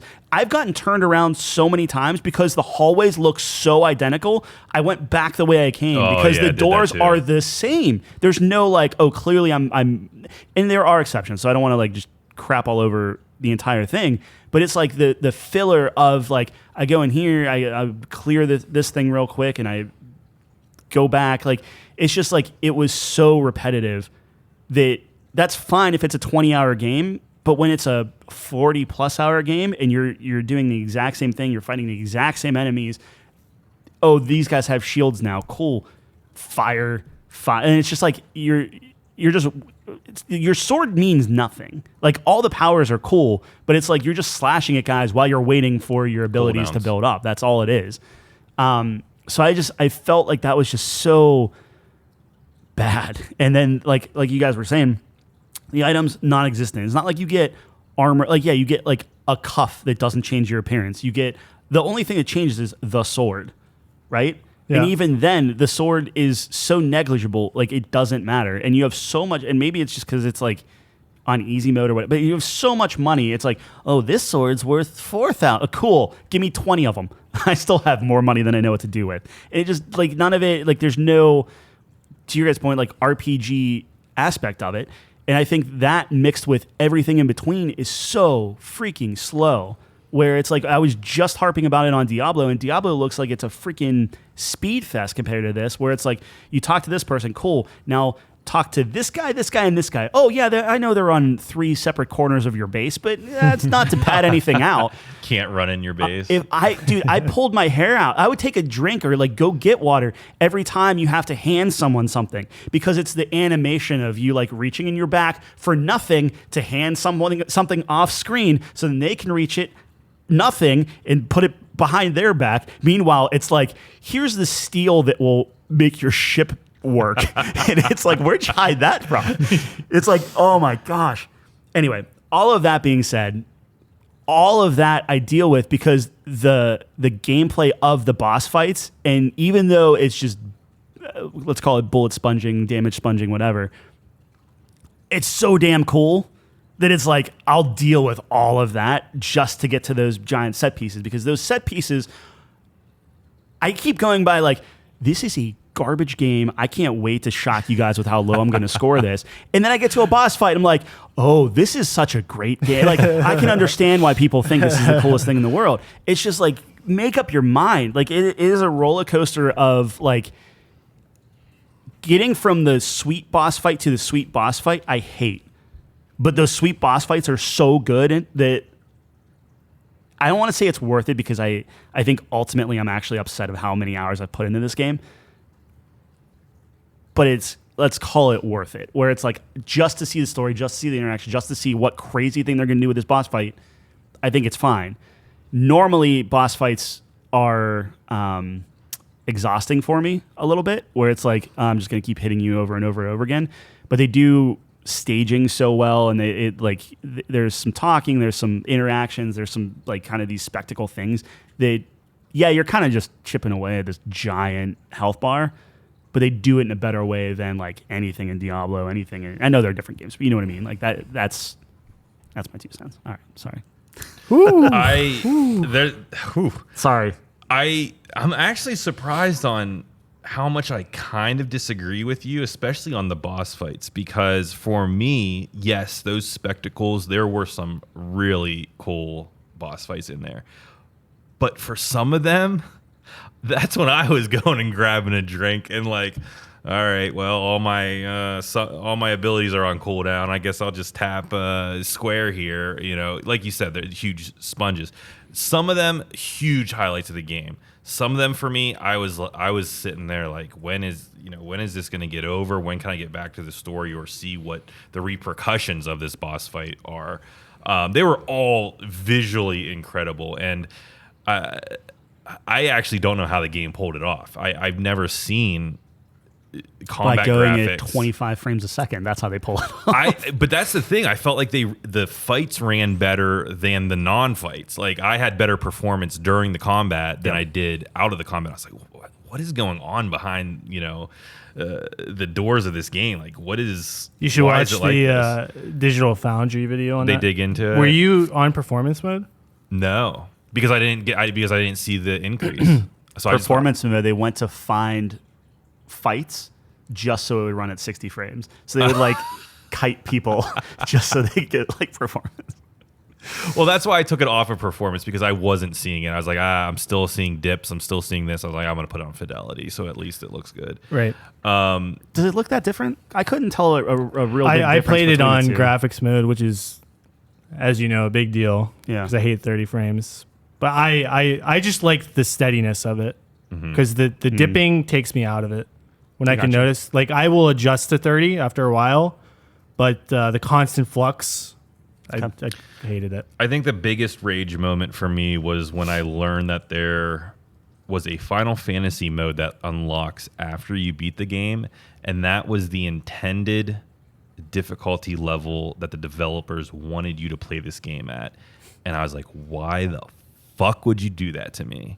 Because you know me, like, this game was not from a difficulty level entertaining to me at all. I thought it was sorely lacking. I didn't get really any of that payout that I get from, struggling with something and then defeating it, even if it's only like 1 or 2 deaths. So I was very disappointed when I heard about that. I don't have it in me to play this game again just to experience the intended difficulty.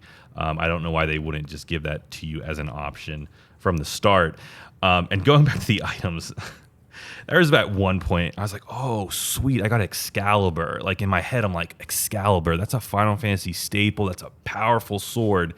And then, like, I finished a mission and I came back to my home base and I went to the blacksmith. I was like, oh, maybe I can upgrade Excalibur, or maybe I can do something with this new boss loot that I got, craft something new. And it's like, oh, this green +1 like regular sword is now stronger than Excalibur. And I was like, fuck this. But I was like, you would no. think that, okay, that's green.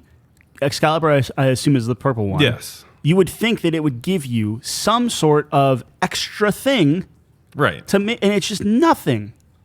It's like, Oh, it drove me nuts. So that's why I say I think there was a lot to like about some of the gameplay here. I think that it also was lacking a lot. I think that's the story of this game for me. There is a lot to like, and there's a lot to you wish or question or like what happened. No, I think that's fair. I think a lot of people feel the same way, right? That seems to be the consensus. Like, people feel confused about how they feel about it. Because the highs are very high, the lows are very low. I think that's definitely the overall thought. Was there anything else we didn't touch on that you wanted to touch on, Jeff? I have a couple of points you guys can touch on if you want. Yeah. Mostly related to the art graphics of this game. We need to talk about the music. Music, for sure. I was missing Amana's artwork. I felt like it was completely lost on this game, and I think that was part of the medieval setting. I talked about that Final Fantasy texture not being there for me. Mm-hmm. I really missed it. This is going to sound super petty of me, but I missed the pre-rendered cinematics. This pre-rendered cinematics for me and how they are incorporated in a Final Fantasy game to give me that huge spectacle, to give me that scene that isn't capable to be rendered in game. Like, that is a staple for Final Fantasy and a lot of RPGs for me. I always think back to that Tidus and Yuna scene when they're in the water and Yuna's crying, or I think about Yuna's wedding to Seymour, and these just huge things that Sin's coming in, Orange just standing there with everything. Like, yeah, 100%. And I watch them over and over on YouTube, or like I'm on the phone with a buddy. I'm like, okay, are you ready to press go? Like, we're gonna watch this cinematic together, even though we already watched it 5 times together. Like, are you ready to hit play? Like, these are things that I'm used to seeing in a Final Fantasy, and they were non-existent in this game. There might have been one for like 20 seconds, but I almost couldn't tell. And you're like, oh, well, Jeff, if you couldn't tell, that means the graphics are so good that they're basically cinematic. No, I'm sorry. It just wasn't the same. Character designs, I'm sorry. Like, yes, some of these characters were exciting.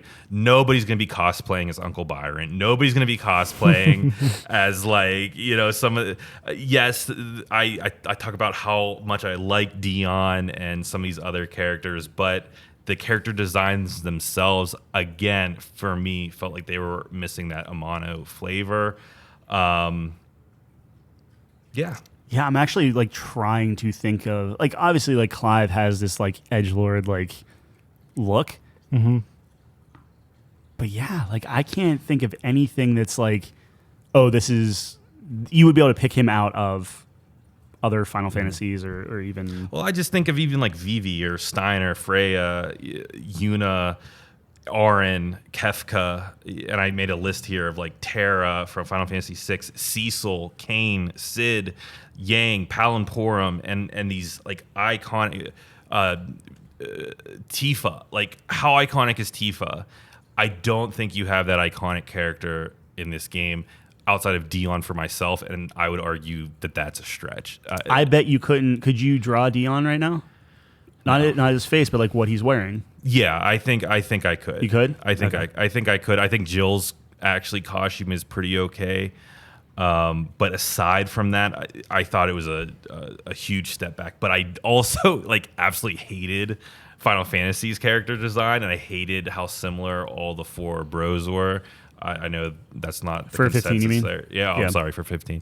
I know that's not the consensus, but that is a big reason why I fell off of 15 so hard was because even though there was a party there, it wasn't diverse at all. It was just four white guys, taking photos and going on a road trip. That didn't do it for me for a Final Fantasy game. But those are my thoughts of like the art design, the graphics. It just, oh man, it didn't hit. You know, for me. you know what took me out graphic wise? Whenever he's putting his sword behind his back, the angle that he's putting the sword, you cannot put it in the hilt that he's putting it in. At least, like, you look at Kratos, and he puts his arm behind his back, and he hooks it in the hook. I don't care that the hook's kind of just there and just weird and everything, but at least the physics make sense. But when you have this massive sword that you put in there, and it's, like, in the middle of this much bigger sheath than, I don't even know if it's a sheath, but, like, it's just, like, every time we put it away, at the cutscenes, everybody like just really quickly like put their things away like it's in game. It's just like, man, that's the little Hooks stuff you that out. takes me out. Where it's like you need to have these like pre-rendered cinematics or something that's given a little bit more love, and at some points you can tell like, oh, okay, this one they're walking around and they're actually like somebody animated this versus someone just of like.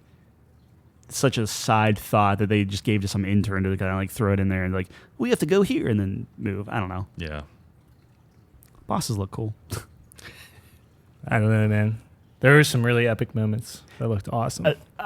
That there like I'm are, 10, but, but like- like I was like, dude, what the fuck? This is crazy. I hated any type of flying though. Between like if you're ever the Phoenix and you're like flying, dude, I couldn't. Oh, that was like I can't see what what's game going is that on. like? Panzer Dragon. Yeah. You can't tell what's going on, and it's just like, Yeah, dude, it was- I'm it was missing like, stuff because it's just like there's strobes of light flashing. I'm like, I guess That's I'm fair. like, dude, I was just hitting the dodge, and I was dodging 90% of the time. Guess Yeah. what? There's a ring for that too. If you're bad at dodging, it will stop the game and say hit R1 and give you 20 seconds to hit the button. I don't mind the rings, the beginner rings though. No, I know, but You what don't I'm have to saying put is, them on. That's but the whole what I'm thing. saying, why wouldn't you? Why wouldn't you have like all of these little But that's the like, different that's things? the difficulty, Sure, I guess, but it's just like, dude, right? Like, what if there's someone who's just like, oh man, I love Final Fantasy, but I'm terrible at video games. I think the rings were more of an accessibility, like a Yeah. creative accessibility Yeah. option for people that are probably prone to seizures or something because this game is so stroby. Yeah. But the rings, it just I didn't have a problem with them. The only just reason took 'em off. The only reason I had a problem was because I equipped the Torgal one at the beginning, like Tyler said. I got some kind of berserker ring at the very beginning. I got another ring, and I never changed them the entire game. Like I started the game with berserker ring, I ended the game with berserker ring, but I want to know what you have to say about either the musical score or. Dude, the music was fucking incredible in this was. game. So good. Maybe the strongest point, but it's so hard for me because I'm so connected to the music. So it's like maybe I like the rest of the game so much and everything hits so much more because the music is just so ingrained and done so well to just emphasize the epicness of it, sadness, all these different emotions. Wow, the battle and boss themes were just so incredible. I just think epic. That's just the adjective that comes to mind. Everything was super epic, and I thought the score was really, really well done. There's my Was analysis. it consistent though? So I agree with you. Like when it's hitting, it's hitting. Like Yeah. whenever you're running up like Titan's little tendrils and it's like this like electric guitar, like crazy, like that was huge. Like, that's that was anime as so hell. sick. And it's like, okay, that's cool. But then there Or like other- the choir, like when you're in these boss fights, the Phoenix theme There are is two super choirs, awesome. though, the boss choir, Yep. but then there's one that's like this like almost happy tune during a boss fight. Yeah, I Multiple remember times. that one. And I'm like, what? Like, yeah. Which one is that? There's this very lighthearted, Yeah, it's like- da, da. yeah, I should look on Spotify and get it. And it's like, I can't imagine. I'm like, dude, I'm fighting for my life here. And I could also just see this playing in a town of like a bar or something. And took me out of it a little bit where I'm just like, I can't wait to hear what John has to say about this. But yeah, I don't know. I don't remember that one. Maybe I'm just It super happened. I biased. want to say it happened more. It was definitely more than once, and it was the same song. So I don't know if it was just like a certain part of the battle music. Oh yeah. Okay, you're right. I do remember. It was a certain part. because that did play multiple times. Yes. Yeah. I think that's the Phoenix's theme, though, if I'm remembering correctly. It might be. Like, yeah, there's like a. It just seemed out of place. It When you're was like, it was interesting, but then it slaps after that, if I remember correctly. I mean, every time after that, it was a boss, and yeah, it slapped. But I don't know. There were just times I'm like, But even the towns, man, I really enjoyed every town. it was subtle though. A Like, lot I of the music. Yeah, it wasn't. I don't know. I thought it was very catchy, and I really liked a lot of the melodies, man. Like I just they thought were they were pulling really a lot unique. from Final Fantasy VII, or was it just general Final Fantasy? So did you guys themes? collect the orchestral rolls? Oh, Because it's like 20 grand a pop or whatever. Isn't Well, it? but That's there what was I was nothing- gonna say. Tyler had money because he didn't buy. But any. there was Yeah, I was nothing like- else to spend money on, so I was Exactly, I was literally buying- buying them. That's And fair, every that's time I fair. came across them in a merchant, I It's bought the them principle. It's the principle of it. I'd rather give my money directly to the artist. But I went Right. back to the hideout and I would switch between these orchestral rolls. Man, were they nostalgic! So you had all different types to pick from, and But that doesn't unlock it in the game, right? yeah. Well, no, you When can you're at the listen. hideout. You get to pick what. Dude, I was at the plays in your hideout as little as possible. I Yeah, but hated the it hideout makes so running much. running around that much less. Honestly, it did help a lot. Yeah, If exactly. it's somehow, if you, that would be a good mechanic. If you put on the Final Fantasy VII theme, it makes you run 10% faster. Yeah. Done. Dude, if they had a ring that would make you move faster or would skip the handing off of items. I don't know how you would missed put- the chocobo for the entire. Like, I don't know how you did Well, it without the it Those chocobo. were the best side quests. Every time it was 400 awesome. meters. And I'm like, I can run 400 meters. 400 meters is 40 seconds because you can, that's the countdown. So I'm like, all right, I got to run to this thing. I see it's 360 meters away. It's going to be 36 seconds away. So I'm like, all right. But then I got to a point and it was like 800 meters away.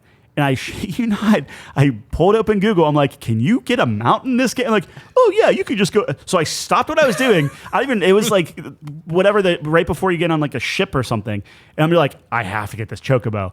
Got it, and then never used it because Yeah. it was just like you're on water the rest of the. Oh my gosh. Anyway, Ambrosia was sick too because it just let you just cruise through everything. You could jump over. You said you couldn't jump over stuff. Yeah. Ambrosia let you were parkouring. MVP. well, All right. you well, live and learn. Yeah. All right. So that was a lot, Yeah. but it was a big game. It was a juicy game. So there's a lot to talk about. I will finish it because I'm so close. At this point, I can knock it out in It's on you, man. a couple hours. Yeah, Scores 79. What was yours? 7.9. I'm in at 88, bro. I fucking love this game. And that's like I'm legit Just- happy for you. just Like I hits- would never. Something fight you about on me that. too, dude. Like some of my favorite things have very high highs and like kind of low lows. I just appreciate when people just fucking send it and they go for it and they reach those highs. And it's not perfect, but like I don't know, man. Like Maybe I'm like, that's just like who I am. I just focus on all the good stuff. I'm like just the optimist. But like, you guys were talking. I'm like, all right, they're right about a lot of these things. There's a lot of negatives, but like, I kind of just don't care, and like some of it. Honestly, I just had a great time. All that matters. I loved the game. I just loved the story. I loved how they did things. The active time lore, by the way, kind of reminds me of Tyranny a little bit, where you could hover over things and it would tell you about the world. That's got to be like a staple, dude, because I am so locked in with the lore. But here's the thing. I was so excited for that. Yeah. And I think they did such a good job explaining what the heck was going on. Yeah. I used it maybe a couple times in the very beginning. Yeah. But then I felt like I didn't need it. And like I was good. Yeah, but that's what so the active lore is one thing to have just in case, like if you forget like one thing, but like how they presented the lore just overall was so awesome. I really appreciated how they did it. Like Vivian telling you what's going on and updating the character sheet every time I would go back and like see what the character sheet and the new ties and shit and everything like that. And you can go back to each period of time in which, you know, each of these stages. I just think it was so cool to see how the story developed and what happened. And I just think it's ironic that they have all of that so well done and they didn't need it. I don't know. Yeah. There's a lot of characters and stuff. After a while, once you get to the end of the game, you're like set. But I think that's a testament to those systems. I mean, it's a good thing either way. I agree with you. Yeah. Yeah, I don't know. So, anyways. Somehow, even though I know 7.9 sounds low, that was my score, I still somehow believe that this is, if you're a Final Fantasy fan, a must-play in the series. And this is coming from somebody who did not complete the 13 trilogy. I actually still want to play 12 because I have not completed 12. And I have not even completed 15. I got very far into 15, was trying to platinum it, but never finished it. For me, this is the first Final Fantasy that I have actually completed, aside from 14, the MMO, and Final Fantasy X-2. So I in my book, this is still a must-play if you're a Final Fantasy fan, even though it seems like my score is lower. It just seems, so you know me, like I typically don't watch people play games, right? Like it's all about the gameplay. Right. This, I have so little desire to play. Like there's not a redeeming, like the combat, it can be fun. I don't want to discourage that, but it's like, there's not anything about it that I want to play. Right? So like you think of your Horizons, that's fun to play. I want to explore. I want to do whatever. Even Final Fantasy 15, I felt like I was actually going to places and exploring. Oh, here's a chocobo ranch. Oh, here's this. Here's a fishing area, and all this. Like it's just completely different. Where like this would have been like a cold television show or something, but it's like I'm not going to do all those side quests because like more of just a slog. Even if it's really good, like fleshing out characters and stories and stuff, like the story, especially for me, can only go so far. I have to enjoy playing it, and if the moving about and the running around and everything, and even the fighting is like such a drag, like it's too much. Like 79, I think again, I was even gonna go lower than that, but it's like the story is good, the characters are good. I actually really like the setting that they set up, where it's like, here's your dominance and your barriers, and like it all made sense, like with the classing and there, like it was good, like everything was good, but it was just like I did not care to play more. Like, you know, like like I said, I'm gonna finish it because I've gotten this far. I feel like I owe it to my PlayStation that I have to give you something. But like typically, like even Mass Effect, where I would argue that like Mass Effect gameplay wise might not be the best gameplay, but like the story's so good and the stuff you're doing that. Yeah, it's like, pretty bad. I would rather play Mass Effect than play this.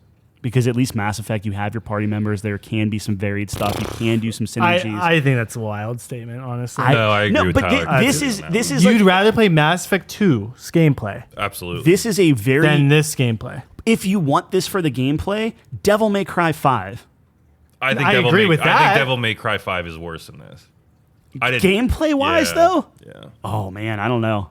Okay, I just disagree with Okay. everything being said right now, but like, I disagree with everything. I'm not saying Devil May that's Cry 5 is good. fair enough. If that's I'll tell you this: Mass Effect 2 went on fucking easy peasy. You're in a diaper mode because I just wanted to fucking talk to my crewmates. Yeah, but there's only so many at fucking least I Protheans want can to talk shoot. to. But my argument though is at least I want to talk to my crewmates. I went Right. back to here. The only reason I talked to anyone was because the red thing said you can't progress the actual story that you want to see until you run around and talk to I everybody. never played Mass Effect and sat there shooting at things and felt like such a badass. I am so cool. Look how fucking cool this looks. I never felt that once. But at least Mass Effect had different areas and you actually had to think and strategize about stuff versus I'm going to hold down R2, hit the square, and nuke everyone around me and get onto the next wave. Yeah, and it looks sweet. It every looks time I do it. sweet, but I'm 40 telling you, hours dude, of the same I'm move? 8 years old. I don't care. Yeah, like no. I just love. Buddy, and every like- time it happens, I'm like, dude, that was awesome. Dude, that was awesome. I just like, look, my thinking is flawed, but The only I reason enjoyed it. why I ever upgrade anything is because whenever I nuked everybody, they all had a sliver of health left. And I'm like, oh, I bet you there's a sword waiting for me with a +5. Sure enough, you go talk to the dude that is gruffer than you. Get that +5 sword, and you're like, now I can kill everyone in one hit again. Anyway. All right, 79, 79, 88. So Slight difference. how do we... However you want to do it. I mean, you can just take the average of those three, which would probably be like, what, 82? Or 82. I'd give you an 82, 83. Can you come down that far? Yeah. I've been outvoted, clearly, so Well, doesn't I mean... take away my enjoyment of it. All right. Fair enough. All right. Well, Sure. that was a lot. But I very much appreciate you coming on, Jeff. I love Thank you for hearing having me Yeah. yet again. I love hearing your thoughts. He's always comes to bat, ready to go. And that was an interesting one. So a lot of good points. We're all playing Baldur's Gate 3, so we're going to have to do this again in 200 hours. Are we gonna? You later. think we're gonna talk about movement? So bad. Movement? It's actually It's the worst thing about the game Terrible. already. I might plug in. why I I brought might it up. plug in the controller tonight. Dude, actually, it feels like... we can't get into this now. Yeah. We'll talk later. was sucks. Divinity that bad though? I don't remember it being, but it has to be, I guess. Yeah. Divinity Okay. was the same. We're Yeah. playing Baldur's Gate. It's cool so far, and we'll talk about it later. Next All right. year. Yeah. That being said, that's all we have. That was a long one, but that's okay. Thanks again to Jeff. Check out his Twitch channel. What Killed Jeff? That's right. We're doing. What am I playing? Octopath? No, No. you're doing Bravely Default. Bravely Default 2 absolutely rules. That is a RPG you should play. And then on either Tuesday or Wednesday, we're starting WrestleQuest. So WrestleQuest. tune in. Awesome. So what is it? What Killed Jeff? Twitch.tv/ What Killed Jeff. Awesome. What's your... Check him out. So obviously we're all doing Baldur's Gate. That's kind of like the co-op thing. What are you playing? Street Fighter? I don't know. I'm asking you. I don't Either know. Remnant or Street Fighter Either if you want to Remnant or do some Street co-op Fighter. stuff. I'm actually going to start Ratchet and Clank. Oh wow. Keep on that PlayStation. Well, train. I have to play Assassin's Creed at some point too. Maybe I'll start that. Okay. Very good. Very good. Thanks for listening. If you made it this far, we truly appreciate it. Check us out. CouchCompany.games. Everything's on there. All the links, all the goodies. And check us out next time. We'll be here. Same time, same place. Thanks for joining us on the couch.